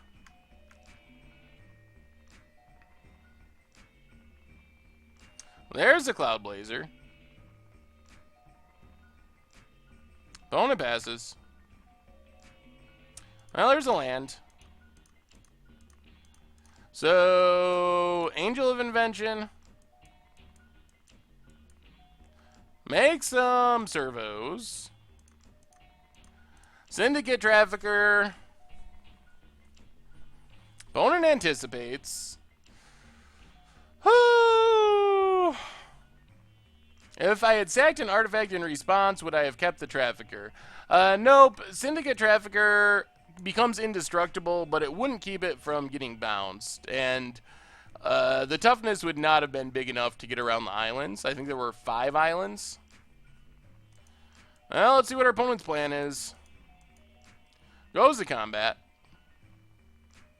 Does some attacking.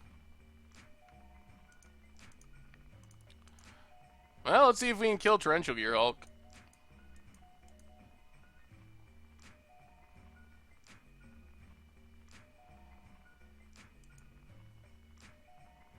Unsubstantiate the Angel. Yep. Down to 13. Opponent has another Cloud Blazer. We're getting to the point where an Unsubstantiate's going to wreck us. We get a Swamp. So, Angel of Invention. Make some tokens. Pass the turn. Leave up our Anguished Unmaking. Glimmer of Genius for our opponent. Oh boy.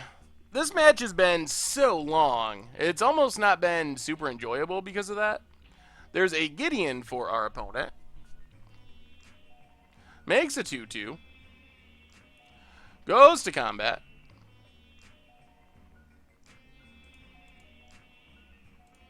Well, block everything on the Torrential Gear Hulk. This is game 2.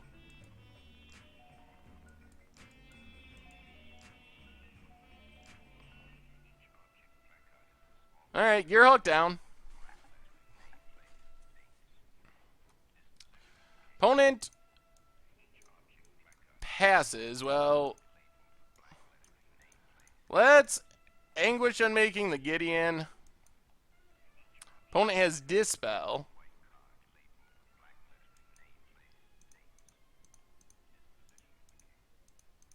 Angel of Invention.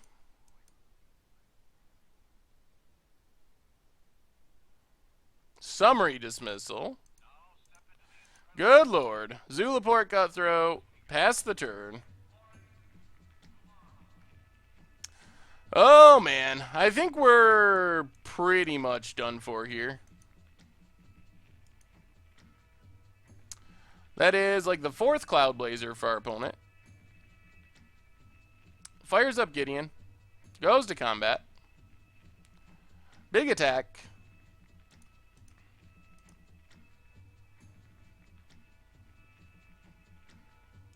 Well, block and block.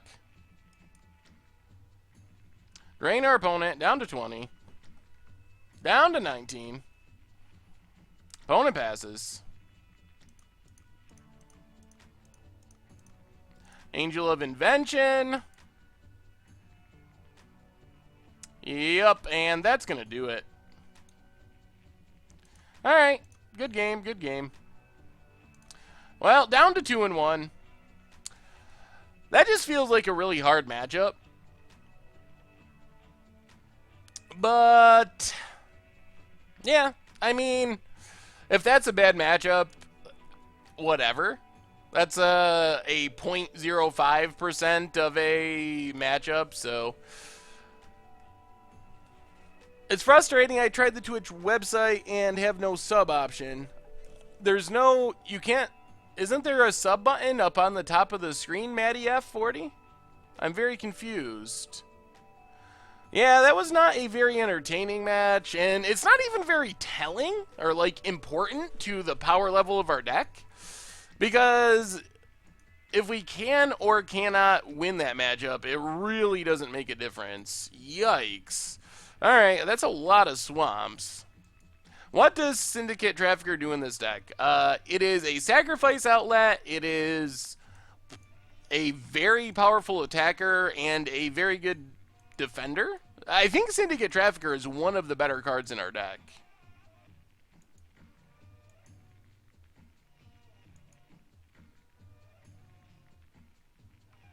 Well, I will have to tell him good game.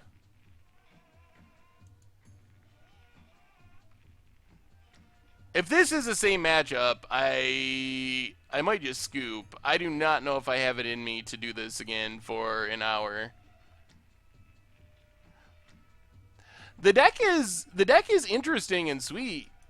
I think that it is a really difficult deck to play in tournaments because you're gonna time out a lot. I played someone on Budget Magic that was playing that deck, and they timed out in game 2, and if we had won a game in that matchup, then our opponent would have been in really rough shape. There's no way they would have had time for a game 3. Mezuch, you've been waiting forever, but it's looking unlikely considering we're only just now starting round number 4. We still have 2 more full matches to go, so oh, I'm sorry.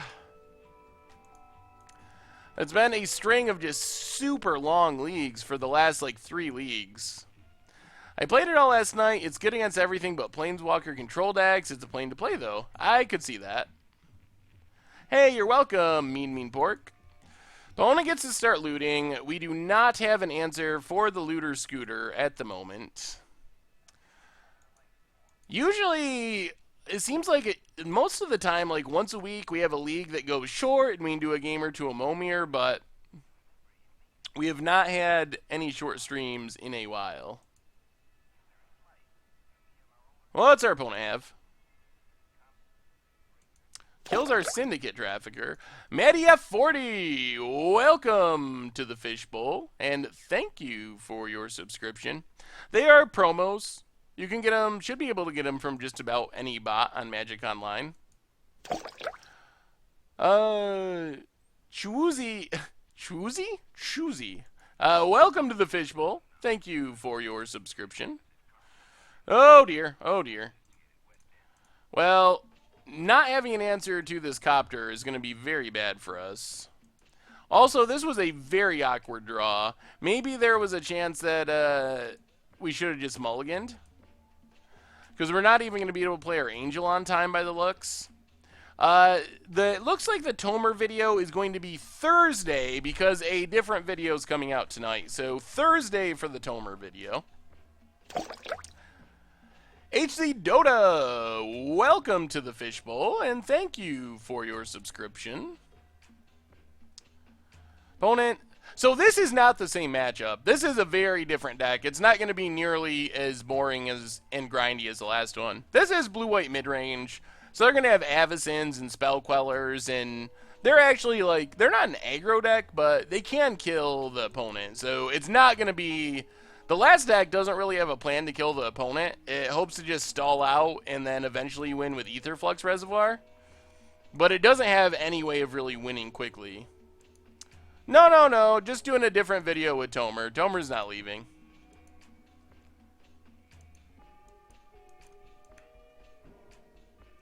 Well, let's get in with our servos.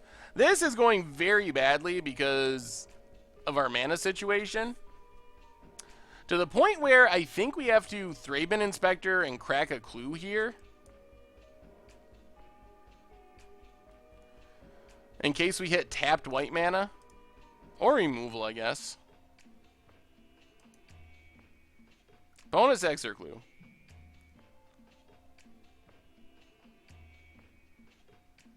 Oh dear.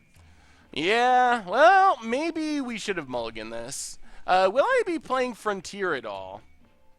So I don't know.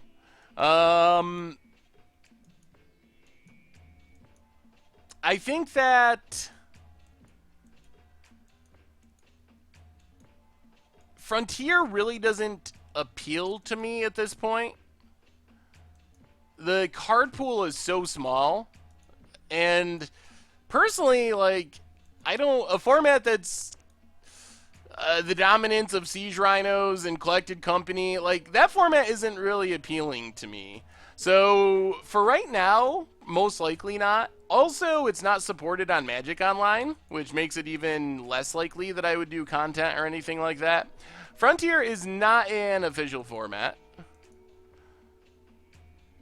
Oh, this is so bad. So bad. Yeah, we should have... I guess we should have mulliganed, is the moral of this story. I think we only have like 6 swamps in our deck, so to have 4 in our opening hand is pretty awkward. Playing Eiley. Frontier is this format that a couple of big stores in Japan started, which has been getting a little bit of steam, but I think it's M15 forward. So it's essentially 2 standards put together, more or less. Opponent's X going to flip.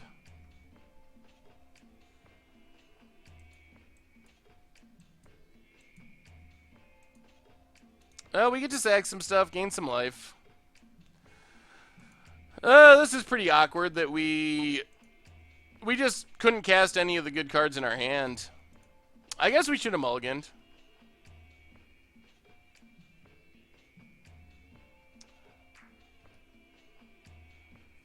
I think it's way smaller than Extended. Wasn't Extended like 6 years or something?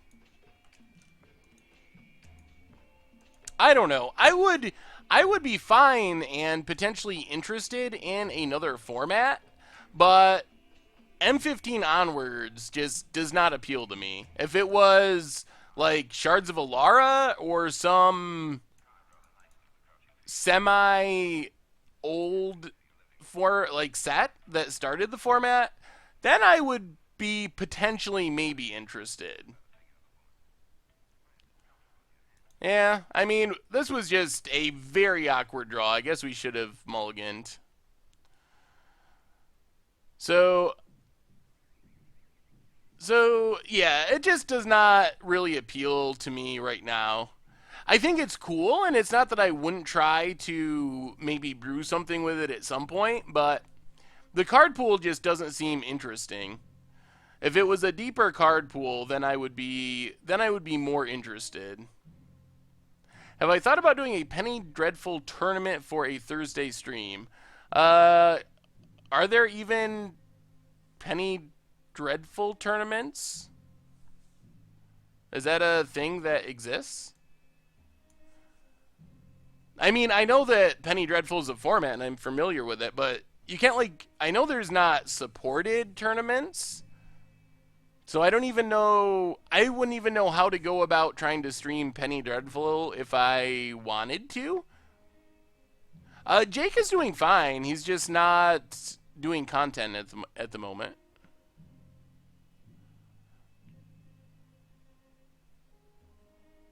Oh, all right, binary swordsman. I would consider doing that sometime, potentially.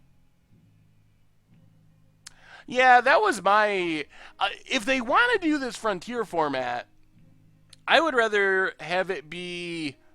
I don't know if you want to call it a rotating format, but do it in chunks. If you want to have it like this, if you went from Shards of Alara potentially to present, and then if you decide 3 or 4 years from now you want to go M15 to present, I would be more on board with that. But there's a, I can't imagine the decks from that format being super interesting to me, or the card pool being big enough to answer those decks is probably my biggest concern. I just don't see there being good answers to, like, and if you go back further into Modern, Siege Rhino isn't dominant because there's so many cards, things are more, there's more answers, plus the format's just more efficient. So I think if it was a bigger card pool, I might be more interested.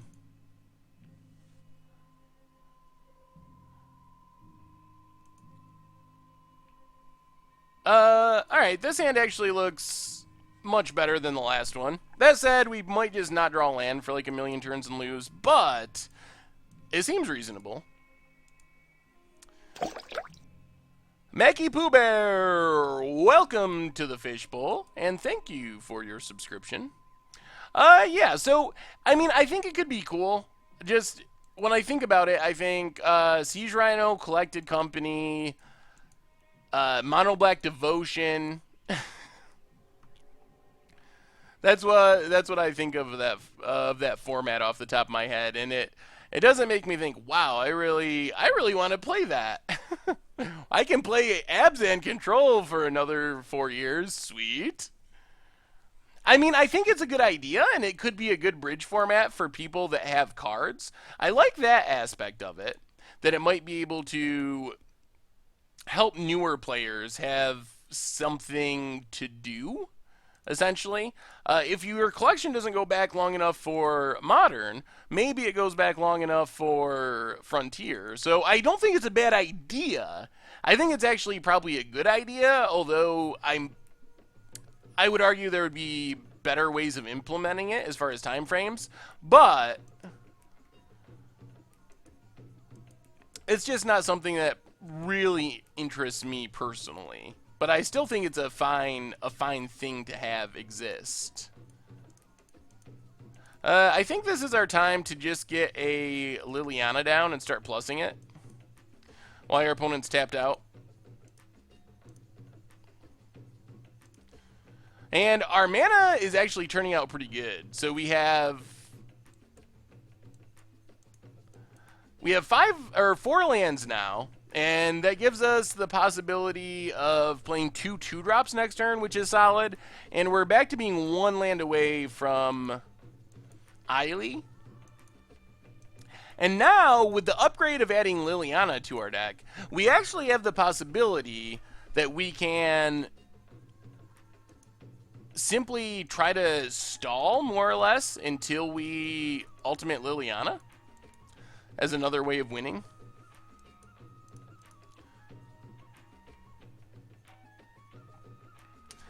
So let's go Eiley, see what our opponent does. Opponent's going to Spell Queller. That's fine. We expected that. That means we get to pump up Liliana on Spell Queller, play Syndicate Trafficker, play Shambling Vent, pass the turn. Yes, Liliana in the sideboard, in the upgraded build. I worked even more on upgrades throughout the day today, so... A few weeks ago, I told you I played Teamer Summonings, I crushed it, got 4th place, it was the best I've ever done before in a game day, deck was so sweet. Well, awesome, Toxic Flames. That's super sweet. That deck is really fun to play, at least in my opinion. Out of Work 46! Welcome to the Fishbowl, and thank you for your subscription. Well, let's get in with Syndicate Trafficker, see what our opponent does. Wouldn't mind our opponent just tapping down here. My meta is control heavy. Would it be okay? Decision to put Sphinx to the final word in Teamer Summonings. Yeah, I think that's a very fine decision, and probably more counter spells as well would be good additions. Does our opponent have a way to answer an Angel of Invention? If not, they're going to be in trouble. What would you think about a mid-range deck with a combo kill of Laboratory Maniac and Juggernaut? You might have to explain that combo to me. It sounds spicy, but I do not understand what Laboratory Maniac has to do with Juggernaut. That's the part that's getting me. What if Standard... What if Standard rotated one card at a time with the lowest collector number first? I don't even know what to say to that. Will we be seeing the new series soon? New series should be coming out on Thursday. It was going to come out tonight, but it got pushed back because we had another video added into the rotation. But it should be out on Thursday. Q-Dig, welcome to the Fishbowl, and thank you for your subscription. Well, I think we...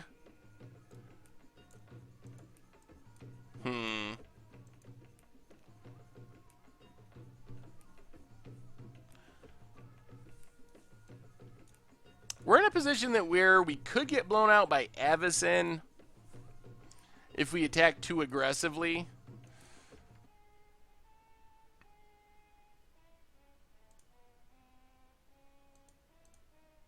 Let's go Syndicate Trafficker and 2 servos. See what our opponent does.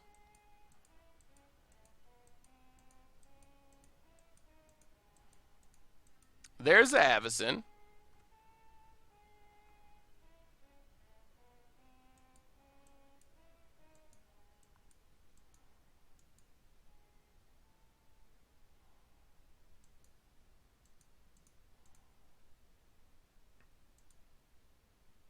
Well, let's get rid of Avacyn.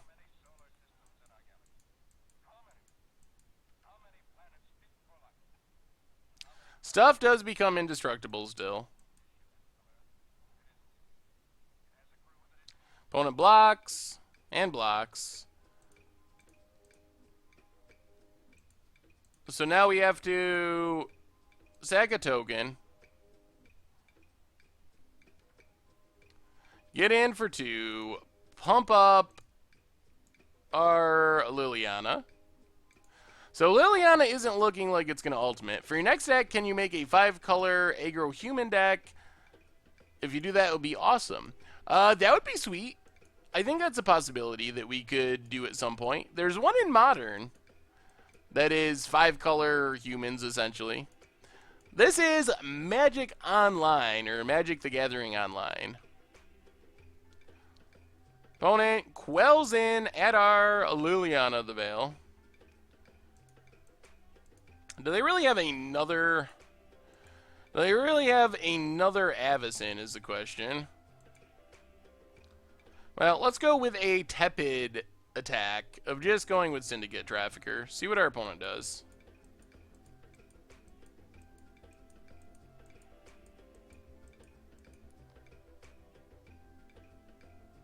Juggernaut comes into play and you remove the library from the game, and with library...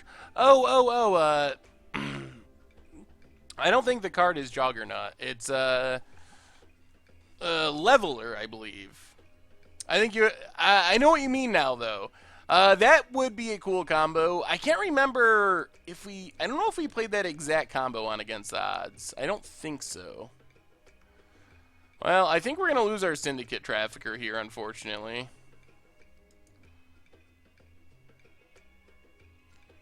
I guess we don't have to. But then if we don't get to play another Angel of Invention.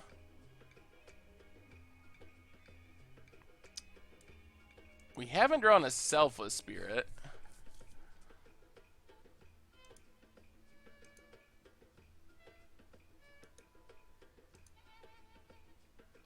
I guess we just sack a Servo.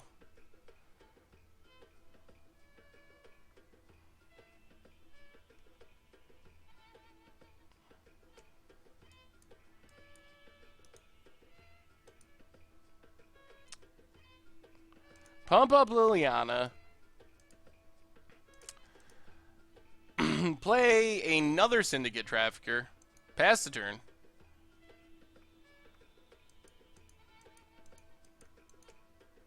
Reminds me of Egg Toss with Phage Untouchable and Summoner's Egg. Ooh, that's spicy. Alright, there goes... Well... Yeah, there goes Liliana. Can't do much about it. We have not drawn very much removal. Our opponent's drawn more Avacens than we've drawn removal, unfortunately. Oh, boy. And, of course, there is the Selfless Spirit. Fun, fun, fun.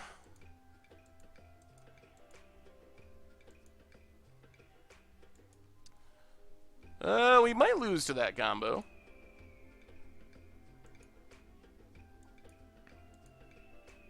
And a Gideon to go along with it. Sure.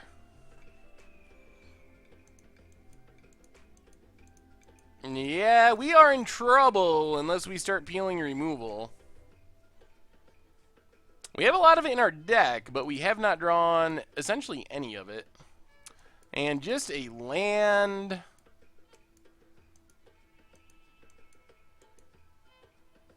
Can we please play Dubious Challenge in a Tron Shao with Voyager Staff? Turn 3 shenanigans would be fun. I don't know what Voyager Staff is. Sacrifice it, remove target creature from the game, return it to play under its owner's control, end of turn. Oh, yeah, it would work. That's pretty sweet. Am I interested in Dramatic Reversal at all? I think it's... could be part of a combo deck, but I think it's a pretty limited home. You need like a artifact mana based combo deck, I think.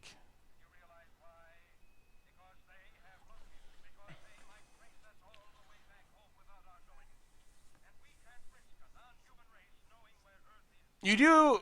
The thing is, our opponent can flip Avacyn at any time, so we play the Angel. It'll be a 4/3. It will... This Angel will die, and then this Angel will die, and then we lose our entire board and most likely lose the game.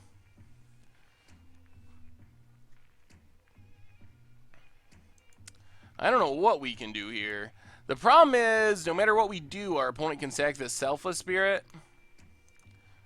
So I guess we go in at Gideon, see what our opponent does. Think it would be possible to deck playing all the weird cards from Kaladesh in Standard, Panharmonicon, Gripper Ori, Aetherflux. Yeah, I mean, I think you could play a deck like that. I don't know if that deck would actually be very competitive, but you could play it. Opponent does some double blocking. Well, we will sack a Servo since we don't have much else we can do.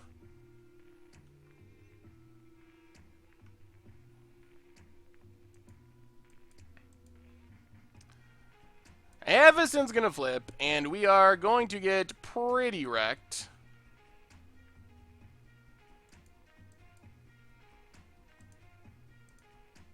Pass the turn. Played 5-color Panharmonicon with Gonti instead of Arborback and went 4-0. Awesome! Am I running Fumigate? No, we're not running Fumigate. So, sack a servo. Our opponent got quite the combination of things there, which puts us pretty well dead.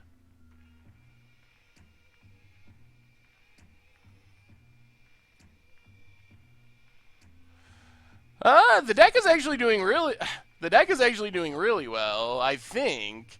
We went 2-0, then we played a 0.05% matchup that, whatever. And then this match hasn't gone well, but the first game, maybe we should have mulliganed. We got mana screwed. And then this game, I feel like our opponents just ran pretty well to have double Avisons and double Spell Quellers. Like, this is a above the curve draw for our opponent, so I don't feel that our deck is performing poorly. I just feel like our opponent has gotten their good draws this game.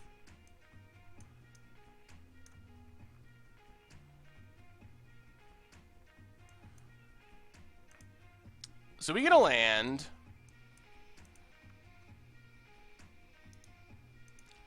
We go attacking at our opponent, I think.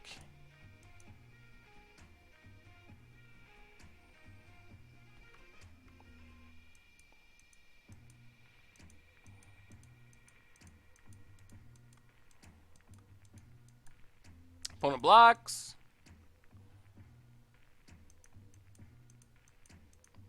And blocks.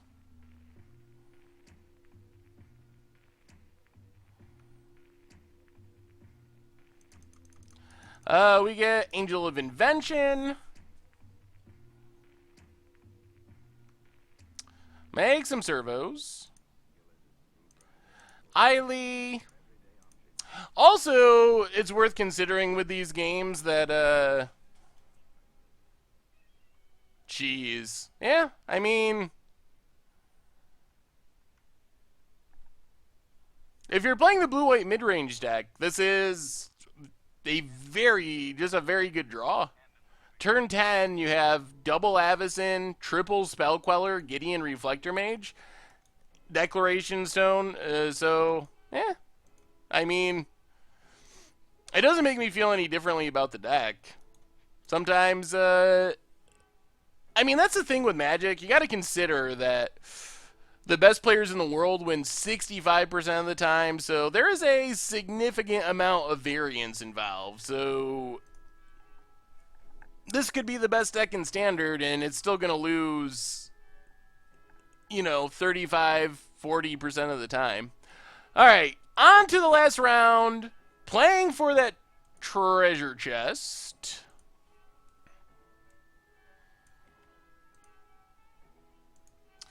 So, let's see. See you later, Super Will. Have a good night. Have I ever considered running Graph Mole in any deck at all? Not any serious deck. I think, it's probably okay for, funny decks. But I don't think it's really competitive. I've played clue-based decks before. I might have played a copy or two in the sideboard.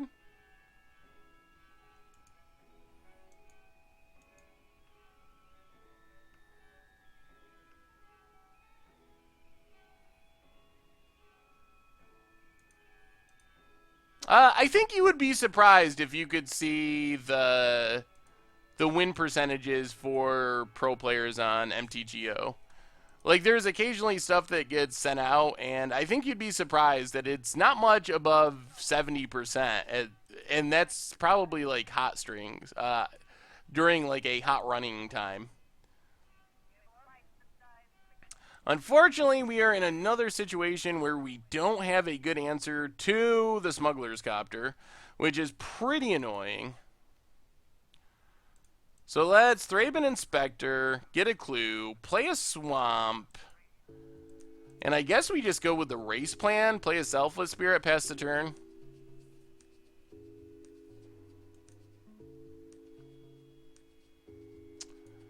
Could the deck benefit from Eldrazi Displacer? Would the mana be too weird? I think that the Eldrazi Displacer would be fine, but it would stretch the mana base. It's a lot different now with this new standard without having pain lands. It's much harder to just play colorless cards. Opponent also has a Selfless Spirit.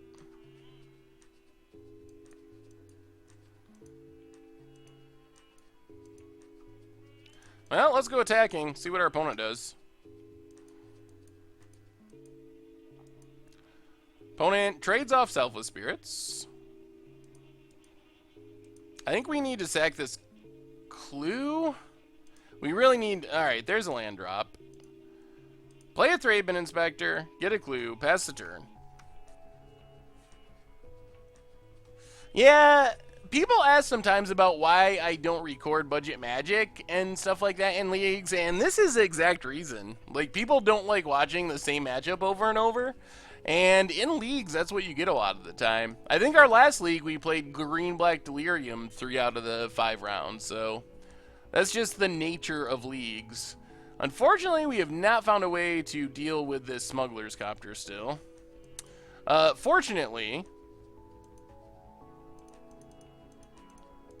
we have found an Angel of Invention. Another thing is we haven't been doing a good job at drawing... We haven't been doing a very good job at drawing Westville Abbeys. Westville Abbey is like one of the best cards in our entire deck, and we just have not been drawing it very often. Do I play Magic Online or do I play Paper Magic? I play primarily Magic Online. Occasionally I'll play a little bit in Paper, but it's mostly on Magic Online. What's the next ultra budget deck idea for Standard? I don't know. I haven't come up with it yet. For Standard, also, do you think that Death and Taxes is sort of a possibility? So there's like a mono white Eldrazi list that is sort of like Death and Taxes a little bit. So I think that's about as close as it gets in Standard. Opponent goes with Gideon. Makes an ally token. We get a Bygone Bishop.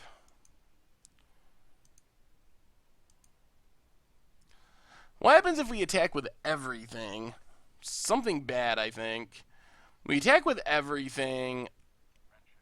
We're going to lose. We're going to hit for what? 3, 4, 5, 6, 7, 8, 9? Is that worth it? We hit for 9.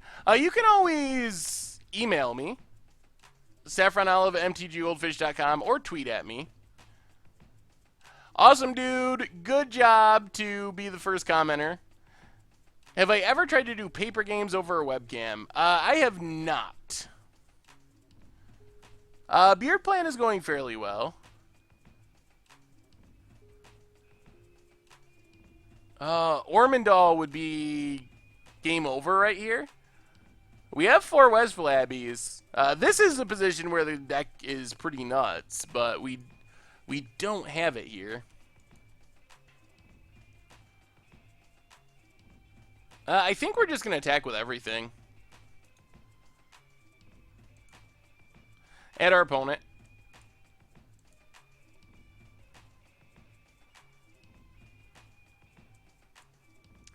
Opponent's going to block 1, block there. So then we will idly sack the Thraben Inspector since it's going to die. Hit our opponent down to 3. Play a Bygone Bishop, I think, is a lethal threat. Pass the turn. So I think we're in pretty good shape here still. We have a bunch of lethal threats. We're not really in danger of dying. Our opponent might have to do, like, not attack? Yeah, they're representing Avacyn. Oh. Well, there's the Westfall Abbey that we hadn't been drawing.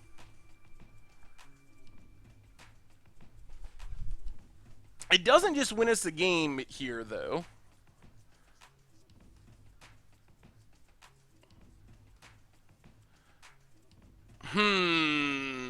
What is the play? Our opponent most likely has Avacyn. They also have Smuggler's Copter, so we can't get in the air. If we attack with everything, they play Avacyn. They can block 4 things. Well, I guess we can just play Westfall Abbey, attack with everything. What happens if they have a way of dealing with that, like double removal spells?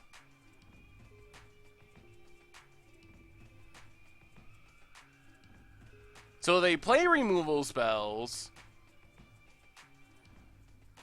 kill 2 of our creatures, we get super blown out. We can flip to Westfall Abbey, it'll come into play tapped. Our opponent is for 5, 6, 7, 8, 9, 10, 11, 12, 13, 14. And then we have a Ormondal. Right. Oh, yeah, you're right. It's going to enter tapped. Yep. Good call. Well, I guess the smartest play then is probably just Weaponcraft Enthusiast, make a clue.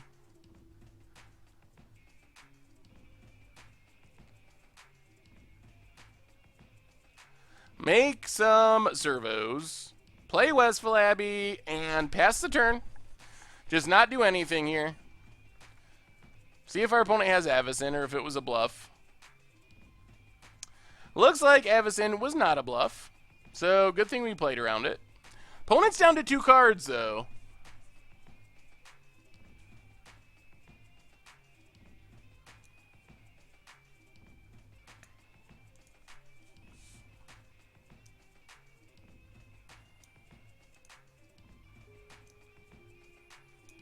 This is going to be interesting.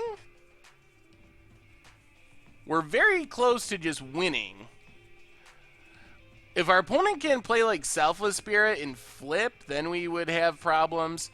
The problem is the land itself comes into play tapped. So we wouldn't be able to flip it because it enters tapped and it needs to be untapped to flip. Once it's untapped, if we transform it, it'll be fine. Opponent makes a Night Token. And passes. Well, let's sack a clue. Get a swamp. Draw a Bygone Bishop. Play a swamp.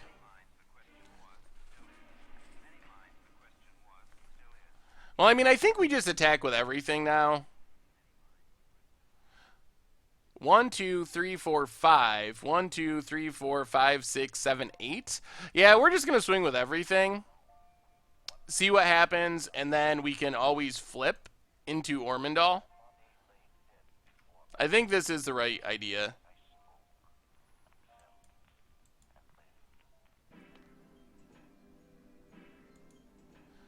Opponent goes with Stasis Snare.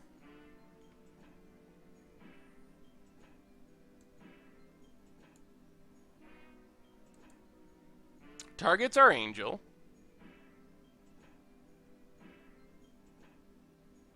Okay.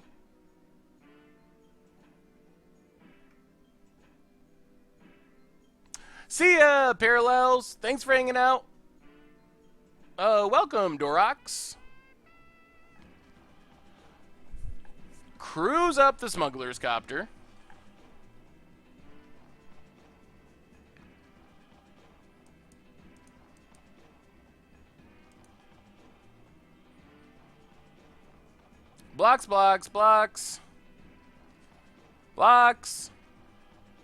Blocks.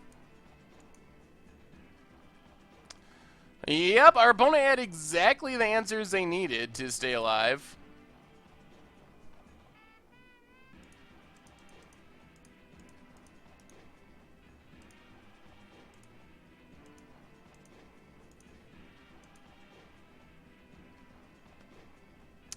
Pass the turn. Opponent discarded a plains.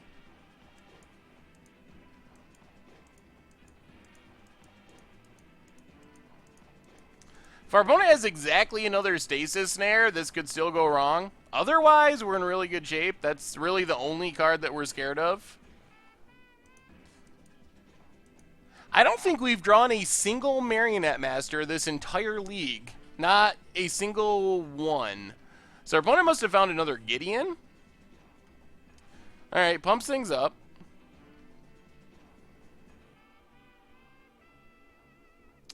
And passes. We draw plains.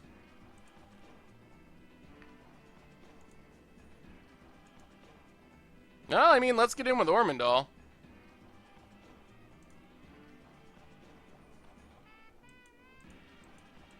I don't think this deck plays Blessed Alliance in the main. Maybe in the sideboard, but I'm pretty sure it does not. Fires up Smuggler's Copter.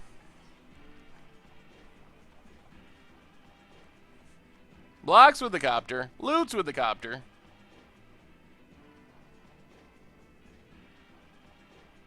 Discards an island.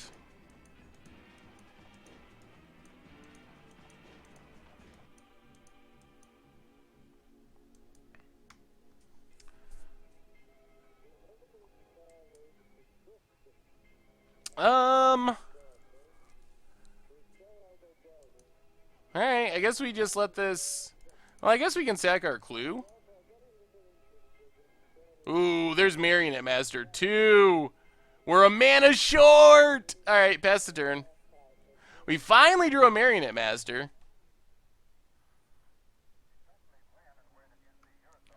There's the flip of Avacyn.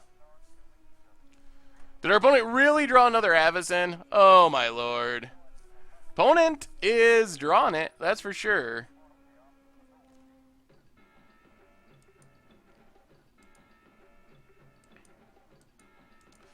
Does some attacking.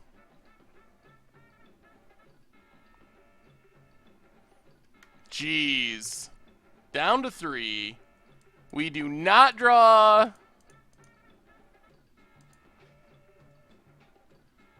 Oh my god. So I think we're going to lose. Eiley. Eternal Pilgrim. Get a clue. Play Shambling Vents.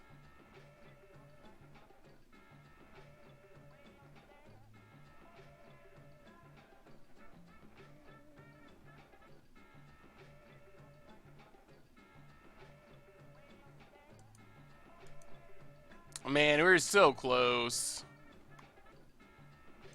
Well, I mean, we gotta attack.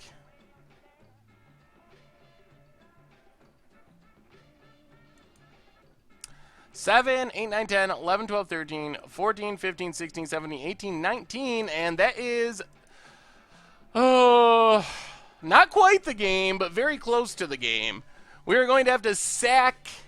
We might have a way of winning this. It's going to be super close. We got to sack our board except for Eiley, and then our hope is to win with Marionette Master.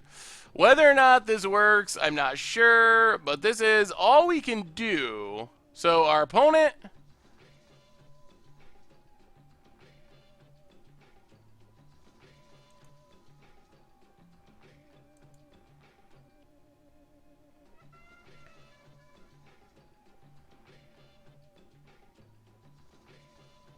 Yeah, I mean, we basically got to dodge a stasis snare. So, sack Ormondal. 7, 8, 9, 10, 11, 12, 13, 14, 15. All right. Ooh. Actually, we don't even have to sack our Bygone Bishop. So now our opponent has to deal with Bygone Bishop too.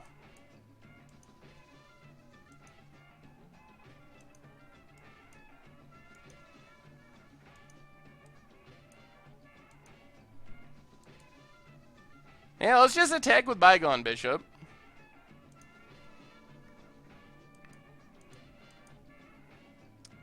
Opponent has Spell Queller. Spell Queller's fine.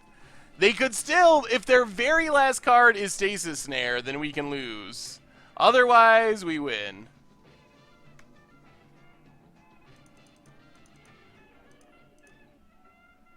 Marionette Master.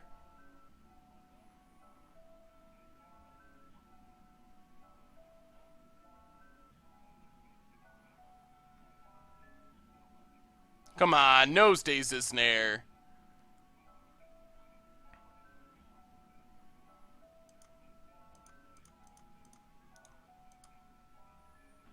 Did we get there? Oh, we got there. Oh my goodness. That was super close, but see, so we can beat the blue-white deck when we get somewhat reasonable draws. That was the first Marionette Master we've drawn for the entire league, I think. I'm kind of surprised we won that. We were right at the edge of dying there.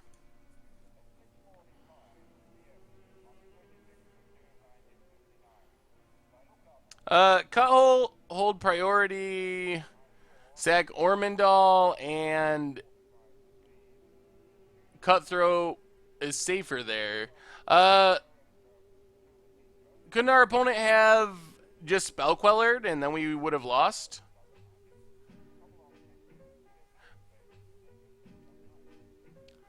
Yeah, 2-2 in matches.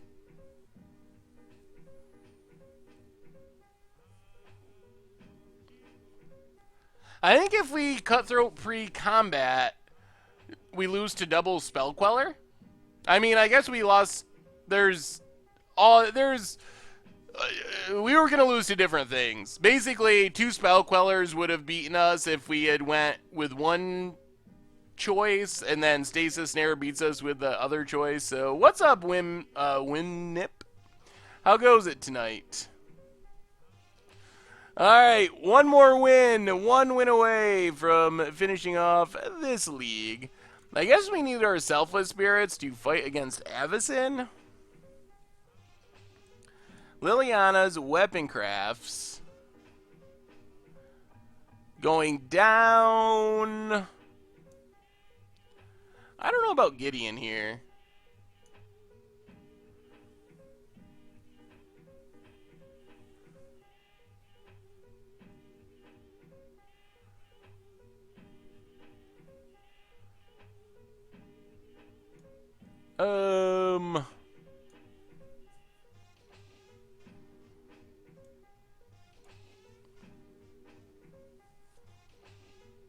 Yeah, I guess this is fine. Let's try it like this. Oh, what was... Oh, Deadlock Trap does not stop Thing in the Ice. No, it does not. Deadlock Trap is... It stops activated abilities, but Thing in the Ice is a triggered ability, which is different.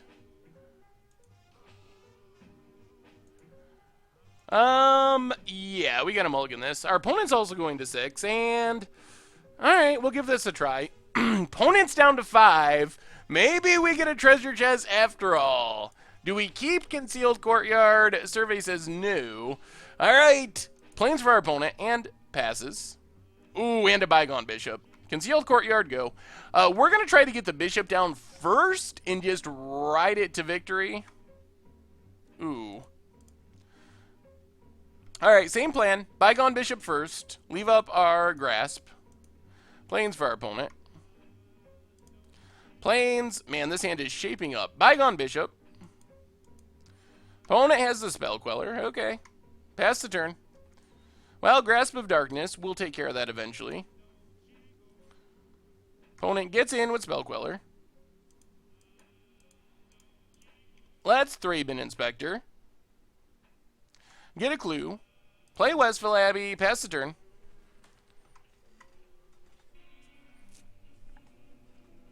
Planes for our opponent. Gets in with Spell Queller. Sack our clue. Ooh, there's a Shambling Vent. Alright, get in with Thraben Inspector.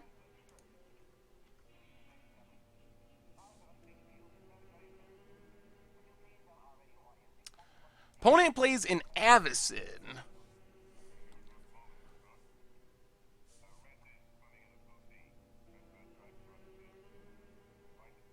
Ugh. Well, we probably just got to kill Avacyn, I think, unfortunately.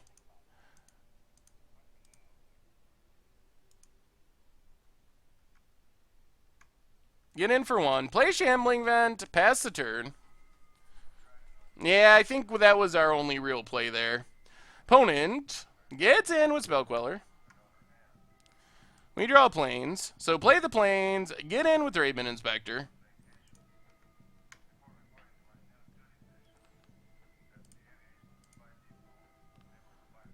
Play Syndicate Trafficker.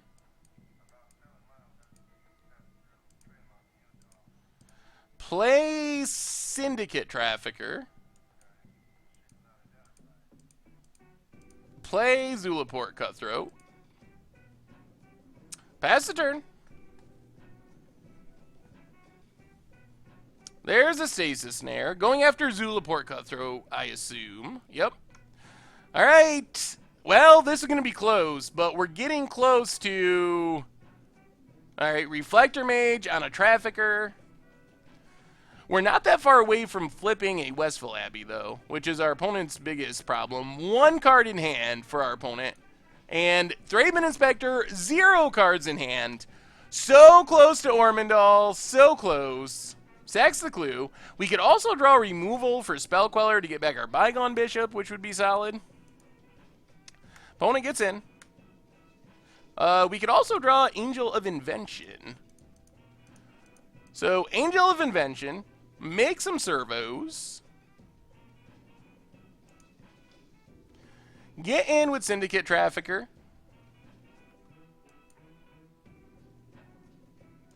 Opponent blocks. Well, we will sack a servo. Pass the turn.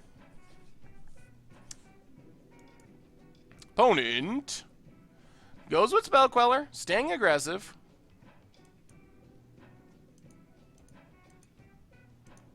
Well, let's Eily, Eternal Pilgrim.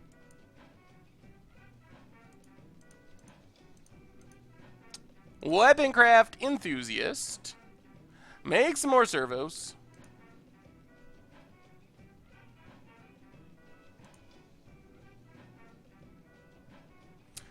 Tag with Syndicate Trafficker. There's Avacyn.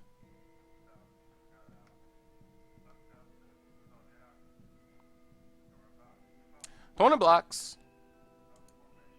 And blocks. Well, we just sack a servo. Pass the turn. Our opponent is very good at drawing Avacyns. That much we have learned. Opponent gets in with the Flyers. Hits us down to 4. And passes. We get a Shambling Vent. We play a Shambling Vent. Do some attacking.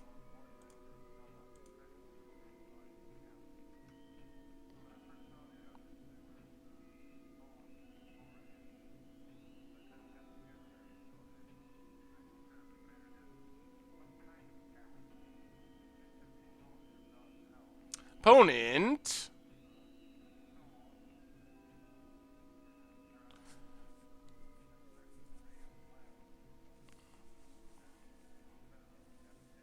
yeah, we're not on the flipping plan yet.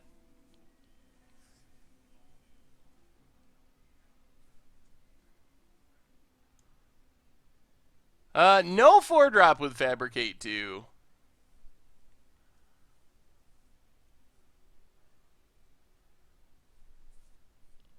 Opponent blocks.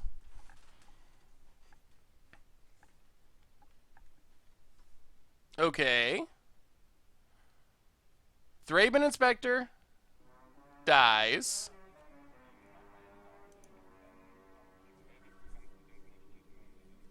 Avacyn flips, or is about to flip.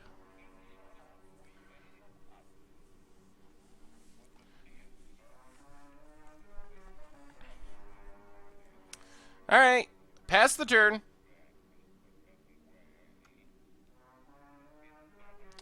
Here's the Avacyn flip. Well, 1, 2, 3, 4, and 5. We need to sack things.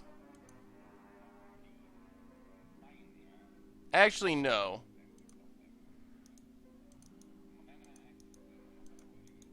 What is the right play here?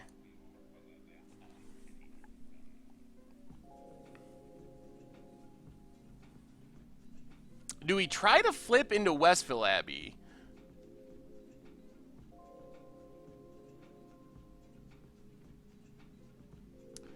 Then Stasis Snare gets us. Very good. I'm assuming our opponent has Stasis Snare based on how they played. The damage ability just goes to everything. We are going to be getting back Bygone Bishop. I believe our opponent has Snare, the way that they're playing. The other option is keep our Syndicate Trafficker alive by sacking a Servo, sack a bunch of other stuff to Eiley to gain a bunch of life. I think that might be the better play.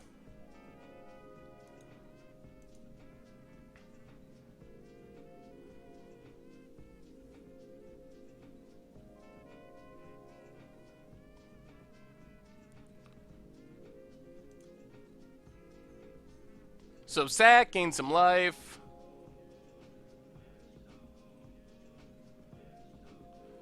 We're going to lose our Angel, though, which is pumping up our Trafficker.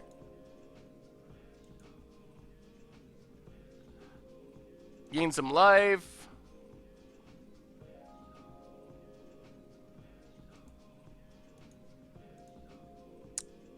Keep our Syndicate Trafficker alive.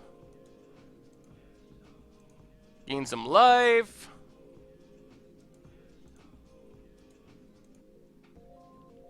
Gain some life.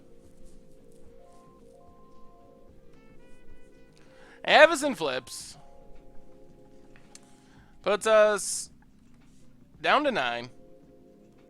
We get a Bygone Bishop.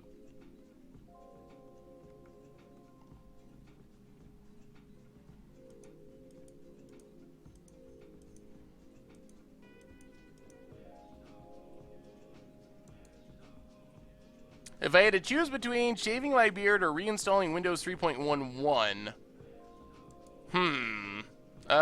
not shaving my beard. That's a no-no. No attacks, interesting. Well, Syndicate Trafficker gets us a clue.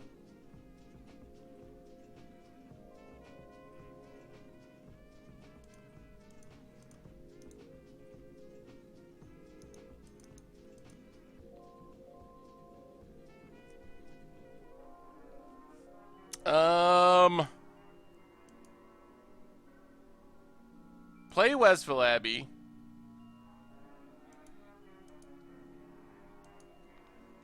And I really want to go after this Gideon.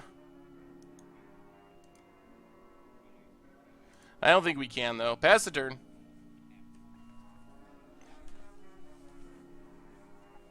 Makes a 2-2 with Gideon.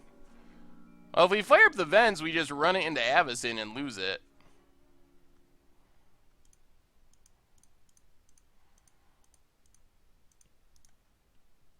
Well, let's make a 1-1.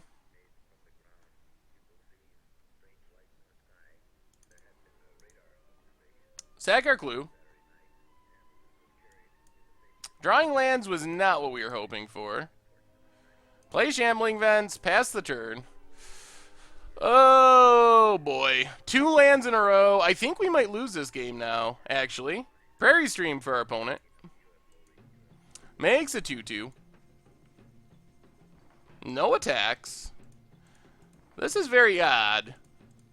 That double draw of lands was pretty bad for us. Make a token.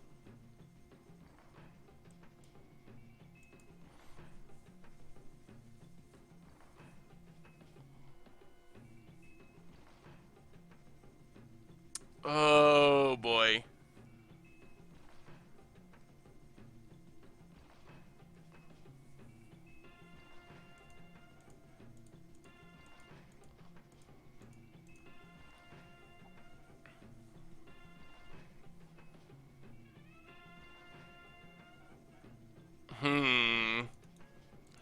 It's an interesting draw. Tapping out might leave us dead.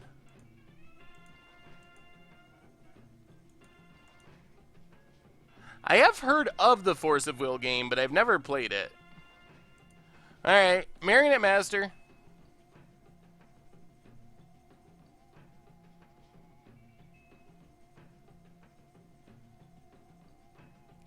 Go wide with servos.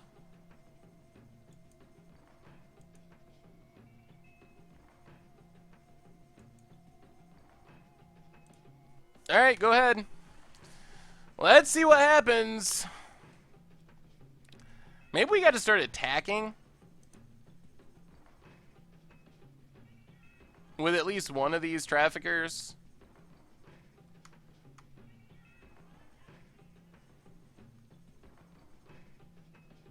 What do I think of Sorngrim Nemesis as a one of top end, or does the deck need to play faster than that? Maybe in the board. Oh, goodness. Jeez. That is Avacyn number 3. That is not good.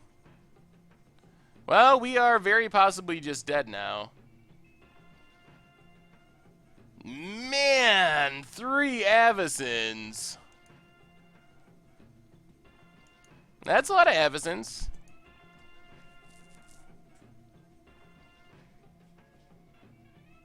I've heard of the card game Force of Will, but I've never actually played it. We're now in a position where we're going to have to chump with Bygone Bishop. Having 2 Avacyns across the table. Avacyn is quite the card. That is true. Well, he would have just made it indestructible, so...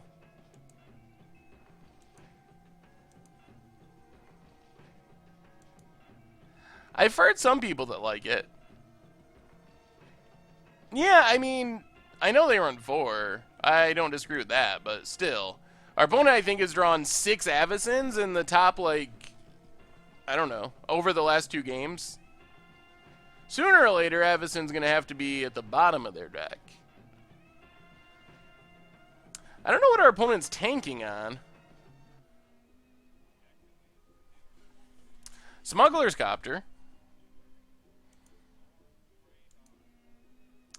Emblem's Gideon. Attacks with both Avacyns, so we have to chump. No other choice. Down to 2. We draw an Eiley. Play an Eiley.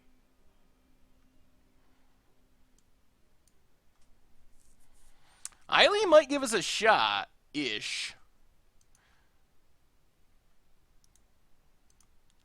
Tag our opponent with our bigger Syndicate Trafficker.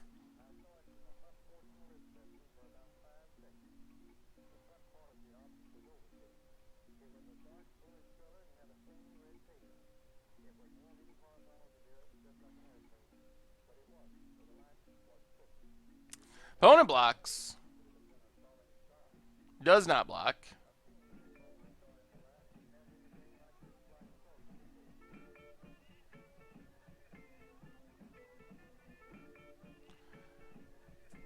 Yeah, next turn we're probably going to have to, on our opponent's turn we're probably going to have to do it. Opponent blocks. Token down.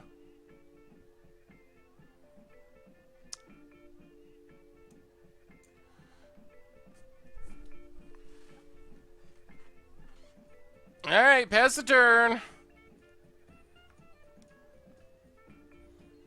So we need to...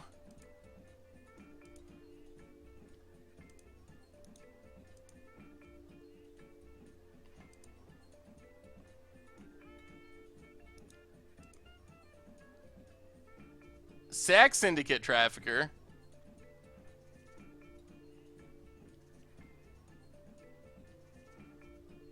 Go up to 6.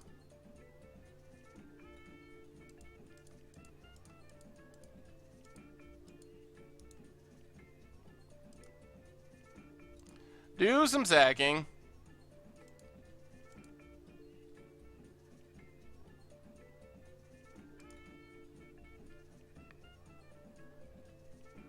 I don't know if this is going to work. If they have Stasis Snare, it does get us.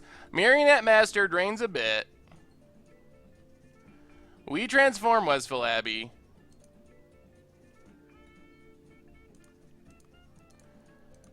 Sack the servo. Put our opponent to 12. Make our Syndicate Trafficker indestructible.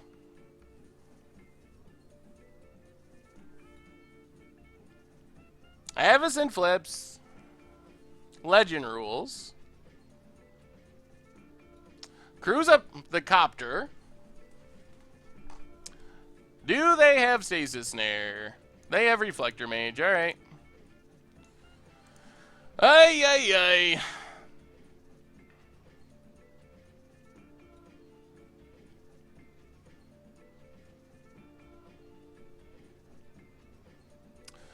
Should have flipped Ormondale first, then Sec Master to Eiley, A2 Traffickers.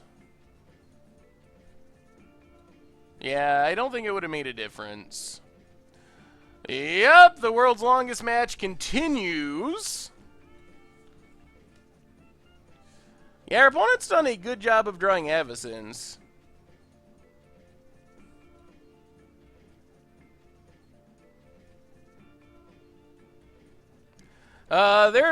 That looks extremely unlikely that there'll be Momir tonight. This has been a very long one.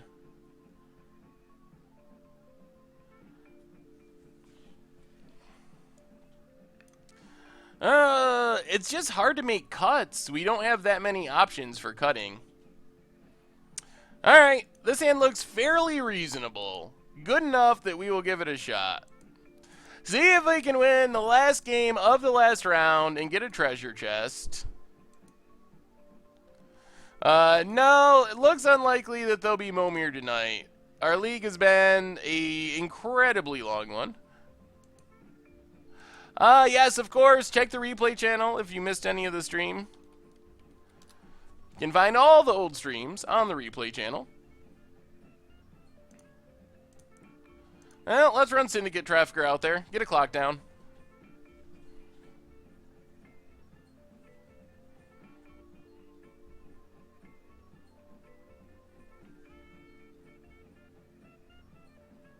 Pass the turn. Port Town for our opponent, untapped. And a Smuggler's Copter. Oh, fun. We got a Grasp, though. So let's get in with Syndicate Trafficker. At least we can kill the Smuggler's Copter this time. Killing Smuggler's Copter, I think, is very closely associated with winning. Port Town for our opponent. Reflector Mage. Ugh. Well, we still get to kill Smuggler's Copter. Fires up Copter. So we Grasp of Darkness.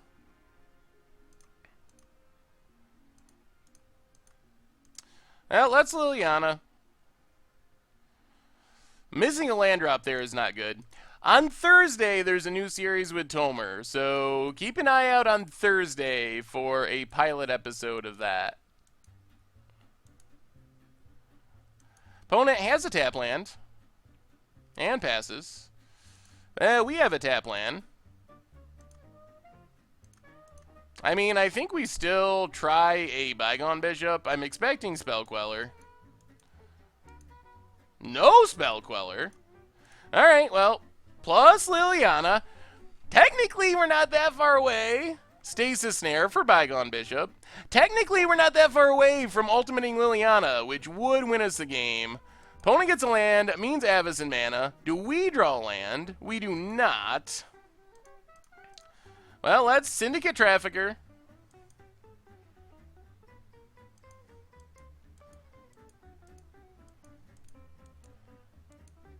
You'll just have to wait and see what the series is about. It's something we've talked about a little bit in passing before, but it'll be a surprise. So keep an eye out Thursday night for that. Syndicate Trafficker, Syndicate Trafficker, plus Liliana. I have a feeling we're going to see another Avacyn because our opponent always has Avacyn, so why wouldn't they have another Avacyn? I swear our opponent's drawn 7 Avacins in this match in about like 25 cards or so. Maybe 35, but still. Their Avacin percentage is pretty off the charts. Hits Liliana. We get a Swamp. Well, let's... Still, we have potential of the combo kill.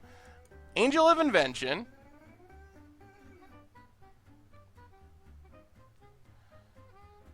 I think we make servos. Plus Liliana. Pass the turn. We have a chance. We have a chance for the combo kill if things go well.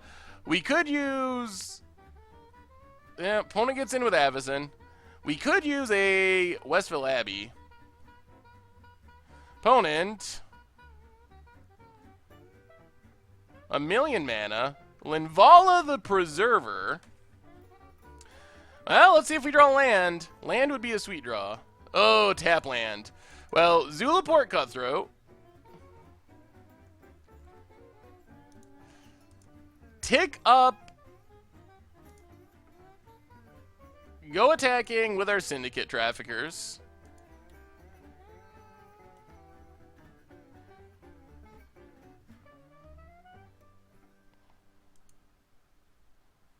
Well, thank you, hornpub.com. Opponent blocks.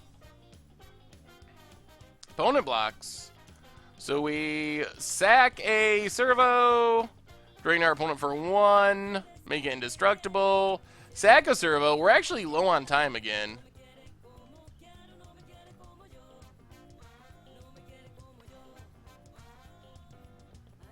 Forsaken Sanctuary, pass the turn. Avacyn, of course, every time, flips. And that is most likely the game. Well, things were good for a while until we started... another land? Alright. Well, no treasure chest tonight. Things started off good, 2-0. And then we played a million blue-white decks in a row. And apparently had a hard time with blue-white because 3 matches in a row against blue-white, we were close in some of those, but not close enough. So anyway, I still think the deck is really good. There's just not much we can do about running into the same matchup, and our opponent's draws are pretty solid, so sometimes opponents just have good draws, so... Anyway, quick reminders. No Momir tonight. We're already almost a half hour over the normal stream time. So maybe Thursday, sooner or later, we'll have a faster deck. So I think the deck's still fun. Definitely try it out. I think it's still good. Don't let the 3 games in a row against blue-white that didn't come out in our favor make you down on the deck. I don't even know if blue-white is necessarily hard for the... I don't know. I feel like a lot of the problem was just the running. I really feel like our opponents drew way more Avacins than you would normally see. But an Avacyn is very good. It's a sweeper and a really big, fast clock. So, what can you do? Sometimes your opponent's going to have lots of Avacins. Anyway, so Replay YouTube channel. And of course, our sponsor, Wizardry Foundry, makes a sweet Grimoire deck boxes. Check them out. Really cool deck boxes. 10% off with coupon code MTGGoldfish4. Anyway, Against Odds coming out tomorrow. New series with Tomer on Thursday. And of course, we will be back with another one Thursday at 6. So thanks, everyone. You are awesome. Definitely appreciate the support. It was fun. And I will talk to you soon.